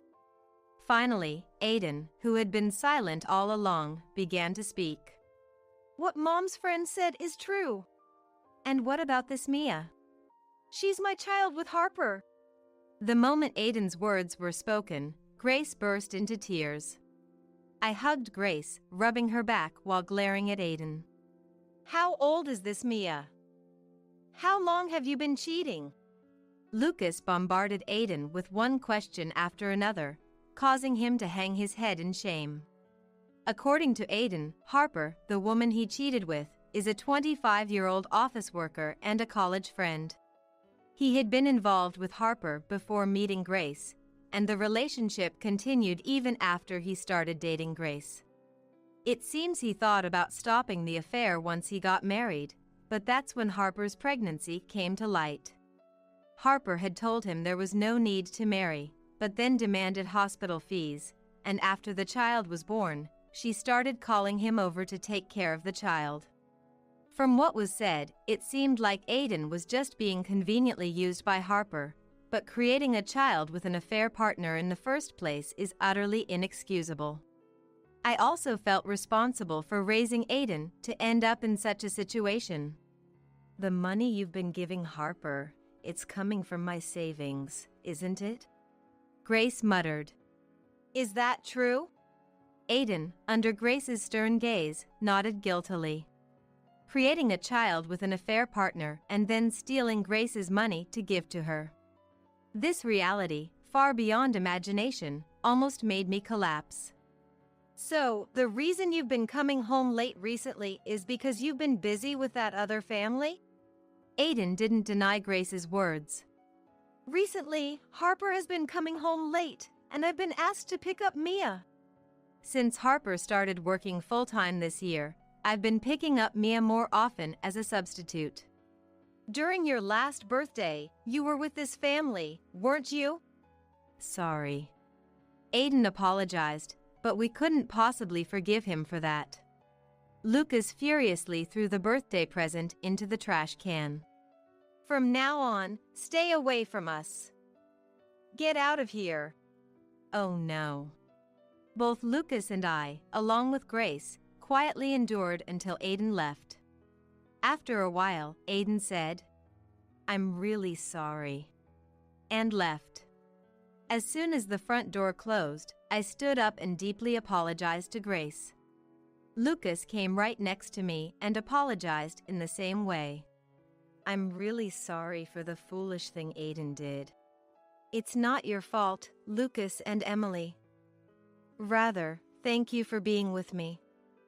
If I had been alone when I found out about this, I think I would have broken down." Grace's words pierced my heart. You're going to divorce Aiden, aren't you? Yes, I will divorce him. Grace looked into our eyes and answered clearly. We firmly accepted her answer. I know a great lawyer. I'll introduce you to him, so make sure to claim your compensation in the divorce proceedings. Grace was surprised by Lucas's words. Grace, even if you divorce Aiden, we'll always consider you our daughter. Please rely on us if you need anything. Hearing my words, Grace's eyes filled with tears and she said, Lucas, Emily, I was able to have a wonderful time because I met you too. Thank you. Grace's life changed drastically in just a few hours, but we solemnly vowed to continue watching over her. Grace promptly started the divorce proceedings with the lawyer Lucas introduced. In the divorce settlement, in addition to the alimony, it was agreed that Aiden would pay Grace $30,000, combining this with the money Aiden had unilaterally spent from Grace's savings. Furthermore, initially, Grace did not intend to claim any settlement money from Harper, who was in the midst of parenting, but eventually decided to claim $10,000. Did something happen?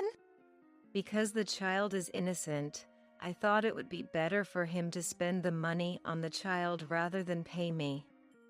But then she claimed that she, being the mother of the child, was the rightful wife. It seems Grace's anger finally erupted at Harper, who showed no remorse. I didn't hesitate to claim it.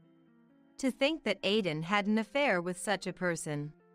Grace felt anew that forgiving Aiden was indeed impossible. Thanks to her lawyer, Grace was able to smoothly receive the settlement money from both Aiden and Harper, and then proceed with the divorce. Aiden chose to live with Harper and Mia, while Grace moved to a different place. Come visit us anytime. We think of you as our daughter. On the day before the move, I conveyed this to Grace, who had come to say goodbye. Thank you so much for everything. I'll be in touch. Grace was a bit nervous, but she showed her best smile at the end. I figured the promise to contact us was probably just a polite formality. That's what I thought somehow. It's understandable. Even if she doesn't hate us, seeing us would unavoidably remind her of Aiden, who betrayed her. Even if we can't see you anymore, we will always wish for your happiness. I whispered quietly as I watched Grace's retreating figure. And then a year later. I haven't been in contact with Aiden, whom I disowned, but rumors say he officially married Harper half a year ago. However, as soon as they married, Harper quit her job without consulting anyone and became a housewife. Moreover, with Harper's spending habits controlling the finances, they were forced into a poor lifestyle, and it seems their marital relationship is already at its worst. Despite hearing such stories, I felt no sympathy for Aiden. More importantly, should be arriving soon, right? Calm down a bit, Emily. Even Lucas has been glancing at the clock nonstop. At that moment, the doorbell rang. Hello. We headed to the entrance, maintaining our composure. There stood Grace. Happy birthday, Grace. Thank you. Something smells good. Grace laughed. Today is Grace's birthday. She came over after we invited her for a party. The words Grace had said a year ago weren't just pleasantries after all. A while later, Grace contacted us saying, "Shall we go buy some crafting supplies?" Grace continued to treat Lucas and me as before, which was a relief to us, and Lucas was happy to have a daughter in place of a son. I made your favorite tiramisu. I can't wait to eat it. Grace cheered. Grace, if you'd like, here's this for you. Lucas handed Grace a small bag. What is it? Let me open it. Wow, how cute! Grace cheered again. Out of the bag came a pink bear plushie. Did Lucas make this? Lucas nodded, somewhat embarrassed. Actually, a month ago, Lucas came to me with my crafting book and asked, "Think I can make this?" Without him saying anything, I knew it was meant to be a gift for Grace. For a month, with my advice, Lucas crafted this pink bear plushie. The differing sizes of the ears on either side made it all the more endearing. Thank you so much. I'm really happy. Seeing Grace's gentle smile, both Lucas and I felt incredibly happy. Of course, Mom and Dad get the biggest room. If you defy that, it's divorce, remember? You're my wife, so don't you dare defy us. Oscar jests. You should be fine with the storage room. Giving you a big room is just a waste. Grace adds with a chuckle. Considering we're letting someone else live under our roof, you should just be grateful for that. Marshall remarks humorously.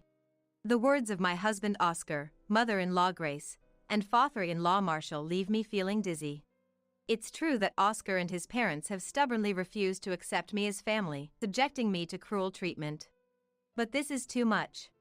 After all, I was the one who found this house. Despite their numerous requests to move, they did nothing.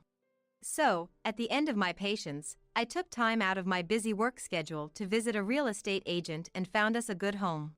Yet, they act as if it's only natural for me to devote myself to them. They believe I'm not even family and I should just be grateful for being allowed to live in the same house with them. I can't keep trying anymore. I've strived to become a true part of the family. But at this moment, I've reached the end of my tether. My name is Jessica, a 38-year-old housewife. I live with my husband. I met Oscar through a friend's introduction. After a relentless pursuit from Oscar, we started dating.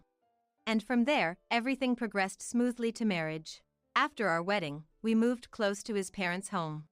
The move was spurred by the news of Marshall hurting his back. While Marshall wasn't in need of constant care, his mobility was limited enough to require assistance for longer trips. So we settled nearby in-laws' house to give them a ride when they needed and visit them regularly to check in. Initially, my in-laws seemed appreciative of our efforts. As Oscar's wife, I wanted to support them. With that sentiment, I did what I could while juggling a busy work schedule. However, as time passed, my in-laws' attitude drastically changed. Jessica, when are you going to quit your job?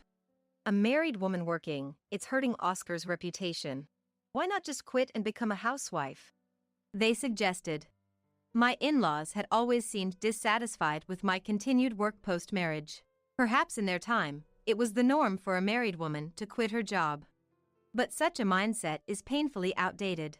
Grace, these days, it's perfectly acceptable for married women to continue working.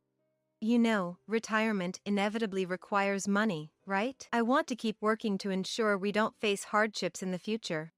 I earnestly respond to Grace's words. As we age, living off a pension alone becomes an increasingly difficult proposition. That's why I believe it's important to work and save while we still can. But Jessica, isn't it because you're working that you and Oscar don't have time for intimacy? You're already 38 and he has crossed 40. It's troubling for us if you can't even provide a grandchild. She argues. It's true that we don't have children. But it's not for a lack of trying. We've done what we could, and yet here we are. Harsh words and cold glances from my in-laws leave me feeling terribly uncomfortable.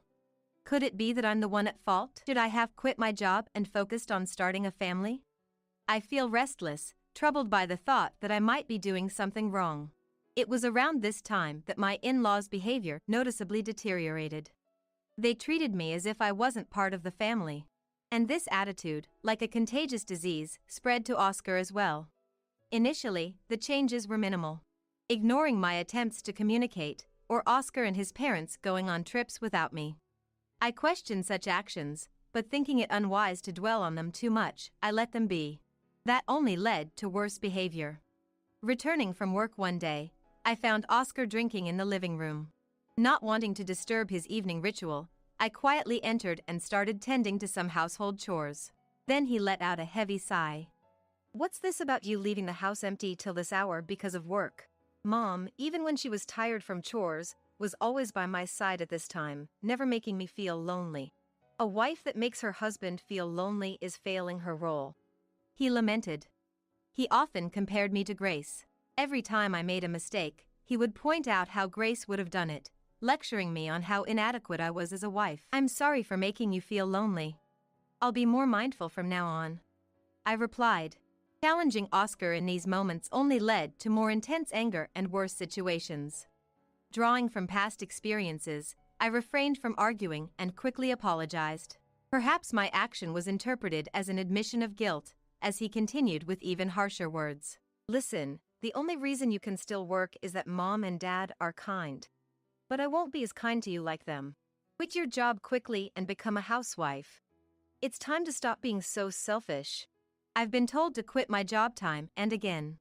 Why do I have to hear such things? I'm working with the future in mind, so why must that be dismissed? He really seems to dislike that I don't conform to his wishes. Sometimes, I even feel like I'm not treated as part of the family. But still, I've persevered. In the midst of these challenging days, he came up with a suggestion. He wanted us to live with his parents. They won't stay healthy forever, right? They might get injured while we're away. To be there for them immediately if that happens, I think living together is necessary. This single statement moved his parents, proud of their thoughtful son. But for me, it felt like just another source of distress was being added to my life. And to make matters worse, although they spoke of wanting to live together, they never took any action to make it happen. It was always left up to me. You're always so unhelpful, so the least you could do is make an effort for the family. Oscar said. He instructed me to find time amidst my busy work schedule to visit real estate agents and look for a house suitable for us to live together. Honestly, it was a particularly busy period for me, and finding the time was a real struggle. But somehow, I managed and found a potential property. When I showed the details to them, their reaction was surprisingly positive. We decided to visit the house that weekend. I managed to take a day off work for it. It's really spacious and nice. I think Mom and Dad can really relax in this house, he remarked. Guided by the real estate agent, we walked through the house. The house was large enough to offer a room for each of the four of us, with spare rooms for guests. While checking out each room, Oscar and his parents discussed what each room could be used for. I trailed behind, quietly observing their excited chatter. It seemed we had finished touring the last room. They seemed convinced by the house after the viewing. I felt relieved, thinking the move might go smoothly after all. But reality was far more cruel. Of course, Mom and Dad get the biggest room. Defy that and it's divorce, remember? You're my wife, so don't you dare defy us, Oscar said, startling me. His utter disregard for me and his selfish decision-making for his parents left me stunned. Then, as if to add insult to injury, Grace chimed in. You should be fine with the storage room. Giving you a big room is just a waste. And then Marshall continued, reinforcing their words. Being grateful for letting an outsider live in the same house, that's the least you can do. He adds, divorce threats, being told the storage room is enough, and being called an outsider. These words, unthinkable from a family, make my head spin. I had a feeling, but now it's clear, I was never truly seen as family. After all the effort I put into finding a house for them. And yet, to be treated like this is unimaginable. The anger I had kept deep inside is now surging to the surface. I can't keep trying for them anymore. In fact, I feel an urge to make them thoroughly regret taking my feelings for granted. With that resolve, I decided to rebel against their selfishness. Unaware of my feelings, they were excited about the new house. Taking a deep breath to calm myself, I spoke my mind. Then it's divorce. I found that house in between my busy work schedule, and this is how you treat me? I've reached my limit. I can't be part of this family anymore. I stated it clearly. Continuing as a family with them was absolutely impossible. I had reached my breaking point. Then, what? At my words, they could only utter. Oscar, in particular, was so shocked that his face turned pale. Jessica, are you serious? Who else would accept someone as worthless as you other than him? If you divorce here, you might end up alone forever, Grace said. Calling someone worthless, that's what I'd like to say to them. Who has been trying hard for them all this time? They seemed to have forgotten all that, and I couldn't help but sigh. Whatever, do what you want.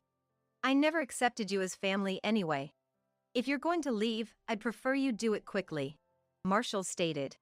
Even after getting married, he stubbornly refused to accept me as family. Perhaps that's why he seems okay with the idea of divorce.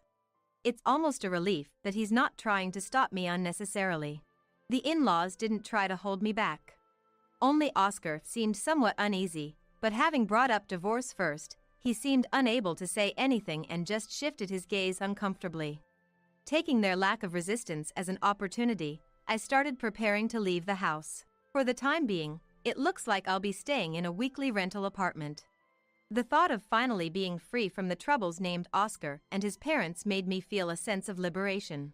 As I finished packing my things and was about to leave the house the next day, I thrust the divorce papers in front of Oscar.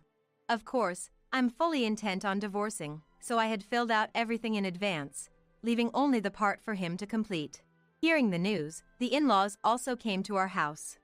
Despite their calling me ungrateful upon seeing my determination to divorce, I won't be family anymore, so their petty remarks no longer matter to me. Are you really going through with a divorce? You can still change your mind, Oscar finally spoke. But he hesitated to sign the divorce papers, leaving me in a bind. We continued living under the same roof for a while, but as time passed, his behavior changed, frequently questioning if this was really what I wanted. Honestly, this is nothing but a hassle. Yes, I really intend to divorce. What, getting cold feet now? Forgotten what you've done? After behaving like that, you don't get to say you don't want a divorce now. I say firmly, his behavior almost seems like he doesn't want a divorce. But such an attitude is inconvenient for me. I've been looking forward to this day, to be freed from them. And I don't want to waste any more time here. Questioning his indecision, Grace raises her voice. He wouldn't get cold feet over something like this. Even with a woman as worthless as you, kind-hearted Oscar can't just abandon you. Oh, poor thing. You shouldn't bother yourself with such a woman. With that, Grace strokes his back. But his expression only grows more severe. I sense that Grace's words are only pushing Oscar further to the edge, but I keep that to myself and just smile. Right. Oscar wouldn't say he doesn't want a divorce now, after he initiated it. You really know him well, Grace. I say, my words dripping with irony because I know full well that Grace doesn't understand his feelings at all. Yeah, that's right. Oscar nods in a shaky voice. At this point, there's no escaping. The in-laws' eyes are fixed on him, making sure he doesn't back out. So, without rushing him, I wait for him to fill out the divorce papers. Oscar, just sign it already.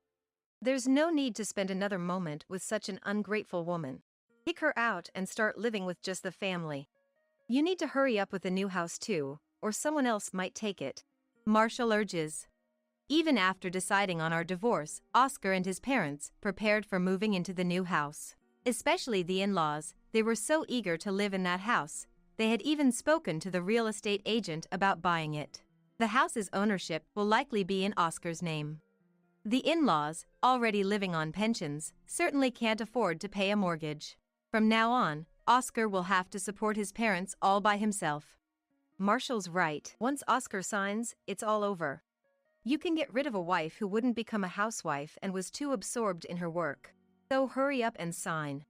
I press, growing impatient with the delay. Oscar hesitates, but when Marshall adds pressure with a stern Oscar? He can't resist and shakily signs the divorce papers. Now we can kick out an outsider, Grace says, smiling happily at the fully filled out divorce papers. Marshall praises Oscar, well done, but his face remains pale throughout. I understand why he looks so troubled. The in-laws may be pleased with my divorce from him, but the truth is, the divorce will put him in a difficult situation. At that moment, Oscar had uttered the word divorce in a burst of impulse, never truly intending to go through with it. It was meant only as a threat to me. He probably never imagined I would take the divorce talk seriously. And yet, here we are, with the divorce papers signed, and he is overwhelmed with uncertainty about the future. However, his parents, oblivious to these circumstances, kept pressing him to go through with the divorce. Caught between his parents' demands, he had been troubled up to this day. Now that he has signed the divorce papers, we are strangers to each other.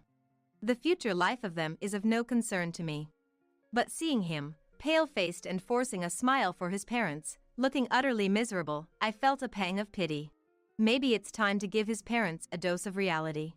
With that thought, I took action. I pulled out several documents from the cabinet and laid them out in front of his parents. Here are Oscar's pay slips for the last year. It's a good opportunity to face the reality. The documents reveal his earnings over the past year. Seeing them, his parents gasp. What? Oscar, what's this about? Why is your salary so low? Indeed, his pay slips show a meager monthly income of around $1,000. It's a very low income. The reason lies in his educational background. He is a high school graduate, and he holds no qualifications. Moreover, he's not the type to concentrate for long periods, struggling to commit to extensive work hours. The jobs available to someone like him are quite limited. The company he's currently working for offers very low compensation. I had repeatedly suggested he change jobs, but perhaps lacking confidence in securing another position, he continually refused the idea. Living on a monthly income of $1,000 is extremely challenging. Fortunately, I was blessed with a good job. Having graduated from university and landed a job at a top company, I'm now in a managerial position. Hence, my salary is more than enough for daily life. You might realize by now, but had we not divorced, I would have been the one to own the new house. Oscar's salary is insufficient for mortgage payments. But with the divorce, I won't be living in that house, so there's no need for me to pay the mortgage. In essence, with a meager salary of $1,000 per month, Oscar will have to cover the mortgage and living expenses on his own. Of course, I'm the owner of the house we're living in now. After leaving the weekly rental apartment, I plan to sell this house and evict Oscar. Oscar himself seemed to realize this at some point. But his parents, oblivious to the dire situation Oscar was in, only continued to put pressure on him. Oscar, say it's not true. Jessica is lying, right? It's impossible that Oscar has such a low income. Grace shouted, refusing to accept reality, grabbing Oscar's shoulder in anger. Normally, if parents learn their son is in a terrible situation, they would try to support him. However, Grace, holding on to an overly grand illusion of Oscar, couldn't face the reality I presented and kept imposing her ideals. Marshall, overwhelmed by the stark truth, remained silent. Under the intense scrutiny of his parents, Oscar finally snapped, "Enough already," and slumped down on the spot. Grace looked at Oscar with concern. "Jessica, please forgive us. We were wrong. I've been thinking these past few days, and no matter how I look at it, we can't live without you. If you're angry about what was said, I'll apologize as many times as it takes. Please, forgive us," Oscar said, offering a profound apology. His desperate attempt to make me stay almost made me laugh. Seeing my reaction, the in-laws seemed irritated but, recognizing their position, they apologized on the spot. "Jessica, please. Don't abandon us. We don't want to see Oscar suffer anymore. We apologize for what we did. So please, reconsider. It's not too late," Grace pleaded, apologizing next to Oscar. Marshall, perhaps influenced by her, also said, "Please," and apologized. After being ridiculed and subjected to harsh words, this scene of all three apologizing simultaneously was quite a spectacle. I felt a sense of clarity, as if something long lodged in my chest had been cleared. But my resolve was firm. I truly felt that I couldn't forgive these three. Even if I forgave them now, there's no guarantee the same situation wouldn't happen again. Perhaps their behavior could become even worse. And more than anything, I no longer had the desire to continue as a family with them. The urge to be freed from these three and to live my own life was much stronger. That's why, no matter how much they tried to stop me, my decision didn't waver. "Sorry, but it's already decided. No matter what you say, I'm going to submit this divorce application. If you really don't like it, let's hire lawyers and discuss it further," I said, taking the divorce papers and returning to my room. After that, I could hear them arguing in the living room, but I ignored it and took the time to rest, preparing for the next day. The following early morning, I left the house with the luggage I had packed in advance. It was fortunate that I didn't have to face Oscar even once, and so, I was freed from these troublesome people. The divorce application was successfully processed.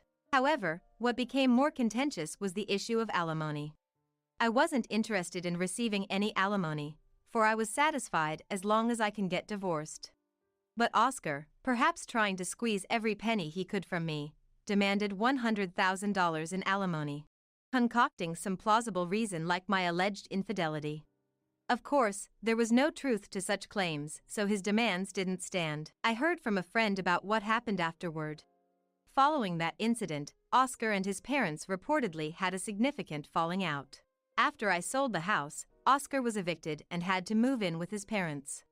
But, shocked by the turn of events, he quit his job and started relying on his parents, which infuriated them. Now, he is said to be living alone in an apartment after being kicked out of his parents' house. He seems to be desperately trying to get in touch with me, reaching out to mutual friends haphazardly. It's utterly bothersome, but I have no intention of communicating with him, so I've taken the precaution of asking friends not to share my contact information. Dealing with him has been a headache, but even so, I am happy now. Having severed ties with him and his parents, I've embraced a life of freedom. My current environment, where I can focus entirely on my work, seems to suit me well. After all that has happened, I'm not keen on married life for a while. For the time being, I plan to cherish the time spent with friends and live each day to the fullest. In this long life ahead, I want to live for myself. A wife who neglects her housework is not needed in this house, right? Such a useless woman does not deserve to be my son's wife. Leave this house! Chloe, my mother-in-law, said this to me, and with a smile, I replied, "Understood." I left the house and went back to my parents' home. Probably Chloe will storm into my parents' home. I don't know what will happen to me from now on. I am Sophia, a 25-year-old housewife. I married Timothy last year and have been living a smooth life. Except for one thing, Chloe's presence makes our newlywed life less peaceful. Chloe is a son-obsessed, clingy mother. Especially since Timothy is an only child. We live at a medium distance and meet only a few times a year. Whenever I see Chloe, she annoyingly checks whether I am taking good care of Timothy. Last time we met, "You're taking care of Timothy properly, right? Listen, Timothy loves meat and hates fish. You remember that, right? I remember you said during our first meeting that your favorite dish to cook is fish stew. If you're serving Timothy the same thing, I won't let it slide," she said. Chloe seems desperate to make sure I am doing my household duties and making meals that Timothy enjoys. Timothy loves the fish stew I make, and we have never had any trouble with meals. I can let it go, but she looked at my clothes, saying, "You're dressed so inappropriately. When standing beside Timothy, you should dress to match him. A short skirt? How vulgar. Are you trying to tempt other men?" I was utterly baffled. My skirt was knee-length and quite modest. Timothy has a simple style, and my outfit that day matched his. It seemed Chloe didn't want me to outshine Timothy. "When you two are together, everyone's eyes go to Sophia. It's because of the bright colors of your clothes. From now on, wear a white shirt and black pants. Don't wear anything else." Chloe, beaming as if she had a great idea, got a wry smile from me. Thankfully, Timothy stood up for me. "What are you talking about, Mom? I think Sophia is cute no matter what she wears, and she should wear what she likes. Stop hassling her with your weird demands." Saying. Chloe often comes up with these nonsensical requests. On the other hand, my father-in-law is harmless but doesn't contribute positively either. He always seems preoccupied, either reading the newspaper or watching news on TV, never joining in our conversations. He turned a blind eye to whatever Chloe said to me, right in front of him.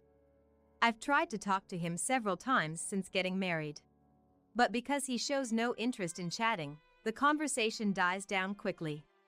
Honestly, visiting my in-laws has always been a burdensome event for me.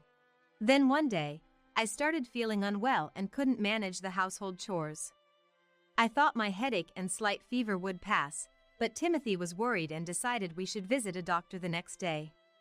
It was a Saturday, and Timothy had the day off. Our usual clinic was only open in the morning on Saturdays.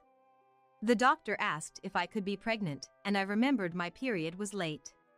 "Maybe I am pregnant," I said, and took a pregnancy test right there. The result was positive. We immediately visited a nearby gynecologist, and it was confirmed I was pregnant. Timothy and I were overjoyed. Especially Timothy, with tears streaming down his face. "Sophia, thank you." He kept thanking me over and over again. But when we reported the pregnancy to our parents, Chloe showed up at our house carrying a huge bag. I was suffering from severe morning sickness and was holed up in the bathroom, unable to come out. As the doorbell was repeatedly rung, I hurried out of the bathroom to answer it, and there was Chloe. "Chloe?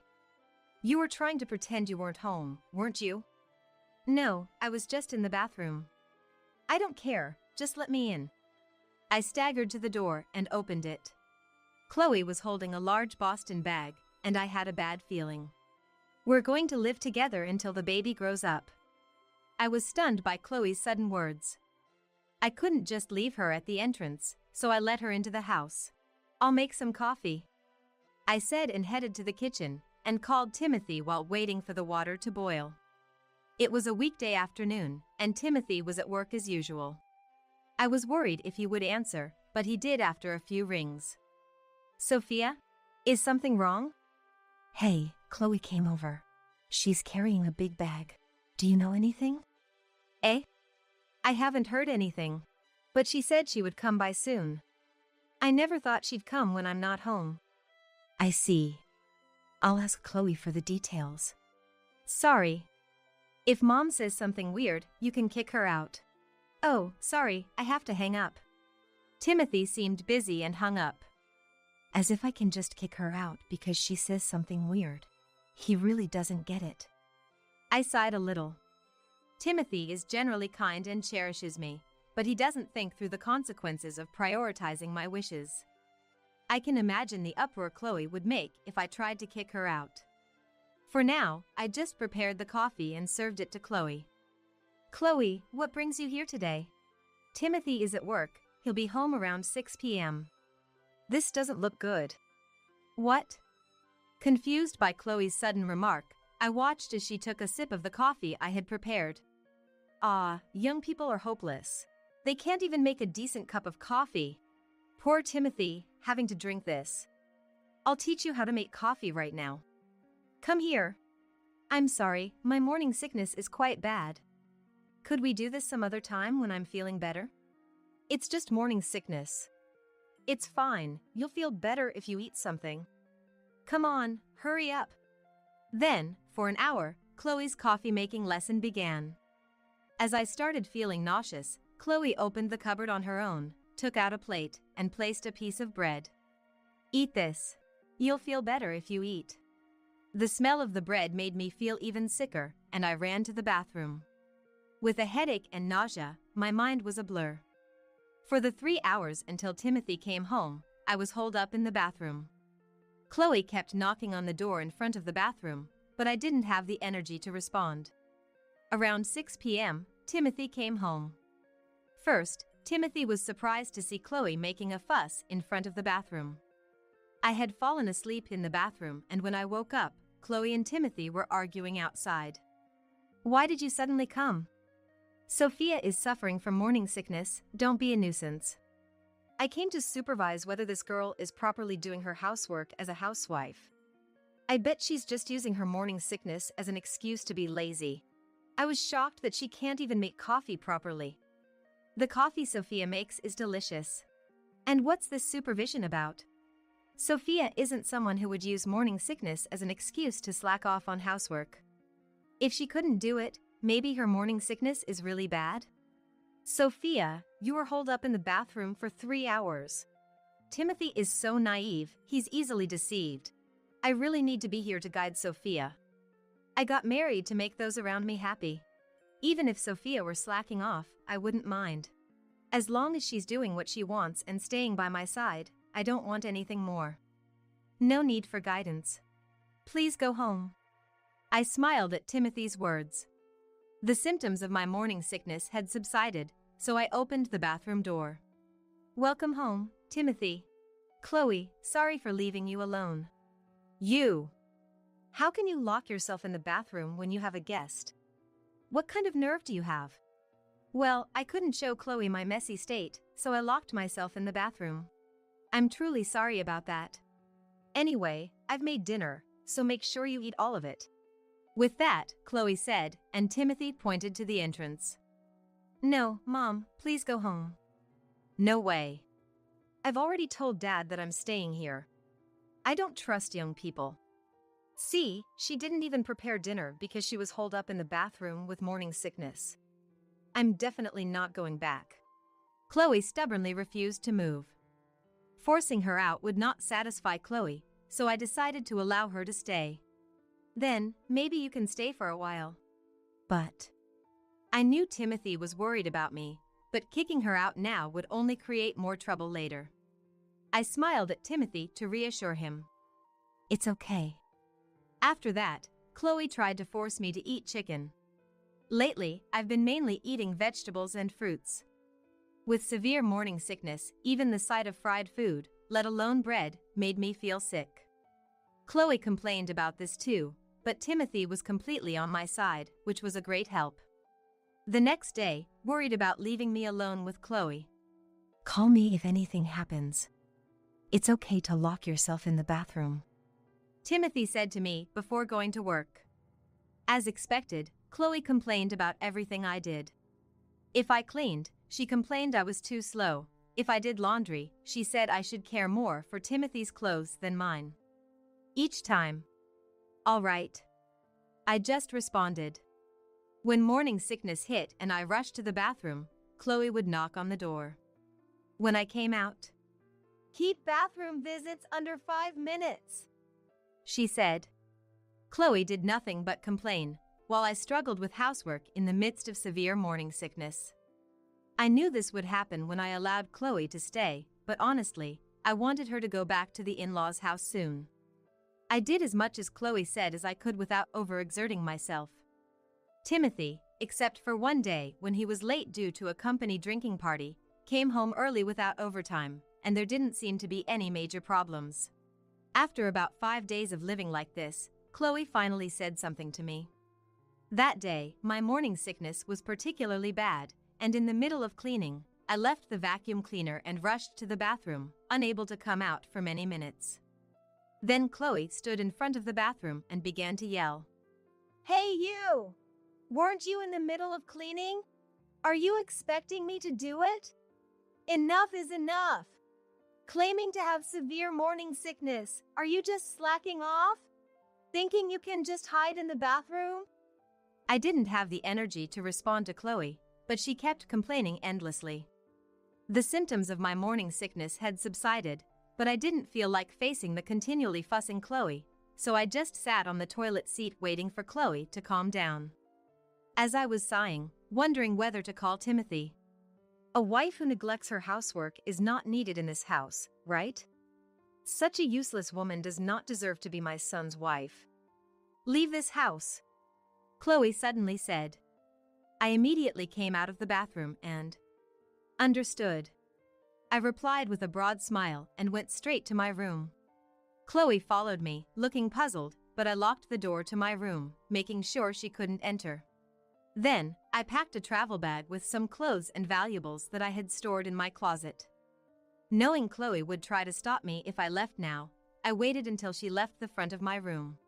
Chloe kept knocking on my room's door, but after waiting for about 2 hours, she finally left. I heard a door close in the distance, probably her going to the bathroom. I grabbed my bag and immediately left the house, getting a taxi to my parents' home. When I arrived at my parents' house, my mom, who was a housewife and at home, was very surprised. My dad wasn't at work, so I explained the situation to my mom first. I understand that Chloe loves her son and doesn't think highly of me. But still, it's annoying to be complained at up close. My mom didn't get particularly angry, but just gave a wry smile. Well, mother-in-law and daughter-in-law conflict is common everywhere. It might be good for you to stay home for a while. Chloe seems like she can look after Timothy. You think so? Aren't you going to get mad about what she's doing to your daughter? Well, Sophia, you must be up to something, right? My mom seemed to see right through everything. Then, I contacted Timothy and told him I would stay at my parents' house until Chloe went back home. Timothy also felt it was safer that way, and I relaxed at my parents' house for the first time in a long time. The next day, as expected, Chloe came to my parents' house. When I opened the door and showed my face, Chloe turned red and started making a fuss. "Why are you back at your parents' house? Hurry back and make Timothy's dinner. It's a failure as a wife to go to such lengths to avoid housework." But I replied with a smile. Eh? I just did what you told me to, right? You said to leave, didn't you? Are you saying I should have slept outside instead of going back to my parents' house? What's with this girl? So irritating. I didn't really mean for you to leave. I'm just saying you should do your housework properly. I was doing my housework as you told me to. I don't understand why I have to do it quickly, but the quality of my housework doesn't change just because I went to the bathroom in the middle. Then Chloe's eyes narrowed in anger. Don't talk nonsense. When I was pregnant, I didn't go to the bathroom so much. Eating makes the nausea go away. Despite that, you don't listen. Then, from behind me, Mom came. With a troubled look, Mom gently spoke to Chloe. Chloe, you had a different symptom, didn't you? My daughter has different symptoms. She's a different person, so it's natural for her morning sickness symptoms to be different. Please don't assume she's the same just because you experienced it. What are you saying? Children should listen to their parents. At that, Chloe seemed taken aback for a moment, and I smiled. Huh. I see. So Chloe, you just wanted to manipulate me to do as you wish? No one will act exactly as you want them to. That includes Stephen as well. Confused by my words, Chloe tilted her head. Stephen? Your husband. You're so busy meddling in your son's household that you've completely forgotten about your own. Perhaps it's time you returned to your own home? Then Chloe started making a phone call. Probably to her husband's number. But the call didn't connect, it seemed like she was blocked, and in a panic, Chloe rushed back home. Later, I heard from Timothy that when Chloe returned to the in-laws' house, there was only a divorce application stamped by her husband and a note with a single line on the table. The note apparently said that he would take all the retirement pay as the distribution of property, and everything else would be left to her. Chloe tried contacting her husband at his workplace, but he had already retired, and his whereabouts became unknown. But in reality, he hasn't retired from his job yet. He was staying for a month for handover and had asked the company to tell Chloe that he had retired if she called. Actually, Timothy and I knew where he was. He was staying in a business hotel and planning to live with a relative in a distant region after retirement. We were supposed to inform him when Chloe filed for divorce, and he said he wanted to start a new life then. About a week ago, when Chloe came to my house and it got late, I called him. Chloe is at our house, are you okay, Stephen? Aren't you lonely by yourself? When I asked him kindly, Raphael, who usually hardly spoke, opened up about his true feelings. Maybe because it was over the phone and not face to face, he could speak without stress. Sophia, you're the only one who worries about someone like me. My wife has always treated me like an ATM, never as a husband. When Timothy was young, if I tried to play with him, she'd say, "Don't touch him, you're dirty, stay away." Maybe that's why Timothy became unsure how to interact with me. I've always been timid and lived a rather dull life under my wife's thumb. You're right, I've always been lonely. At that moment, I thought I could use Raphael to drive Chloe away. There would still be interactions with Chloe in the future. If I forced her out now, I could be endlessly complained at. In the worst case, if Chloe persuaded Raphael to leave their house and said they had nowhere to go, they might both end up at our house, making it difficult for us to refuse. I discussed it with Timothy, and he had been aware since he was young that his parents were a sham couple and wanted to do something about it. I had Timothy pretend to be working overtime and visit the in-laws' house to have a heart-to-heart talk with Raphael. Raphael then confessed to Timothy that he wanted a divorce from Chloe. So, we decided to have Raphael proceed with the preparations for the divorce. I had been waiting for the right moment when Chloe would seriously listen to me. I thought she might calm down a bit in a place away from her own territory, like my parents' house, and thankfully, it worked better than expected. Faced with her own issues, Chloe quickly returned to the in-laws' house, so I decided to go back to my house too. Timothy and I then persuaded Chloe. We carefully explained to her how she had been making Raphael suffer, that Raphael wanted to be free, and that if she continued to be difficult, Raphael was prepared to take the matter to court. We warned her that if it came to a court case, both Timothy and I would side with Raphael. Finally, Chloe stamped the divorce papers and submitted them to the office. After that, Chloe ended up living alone in the in-laws' house. She seemed lonely and wanted to live in our house, but Timothy firmly refused. If you come here, Sophia will go back to her parents' house. If that happens, I'll never consider you as my mother again. Just like you ignored Dad, I'll ignore you as if you didn't exist. With Timothy's firm statement, Chloe, dejected, went back to the in-laws' house. I feel fortunate to have such a reliable husband. As for Raphael, as soon as Timothy informed him about the finalized divorce, he immediately moved out of the relative's house and into a small apartment. He got a job in the same field as before his retirement. Though his income dropped a bit, he's more relaxed than when he lived with Chloe and now happily immerses himself in his hobbies every day. Later, I safely gave birth to a baby. A healthy girl. When I'm in trouble, my mom helps as much as possible, and Chloe is only allowed to meet my daughter when I permit it. Thanks to this, I'm managing to raise my child without stress. I believe that, though there will be challenges ahead, as long as I'm with Timothy, who cares deeply for me, we can overcome anything.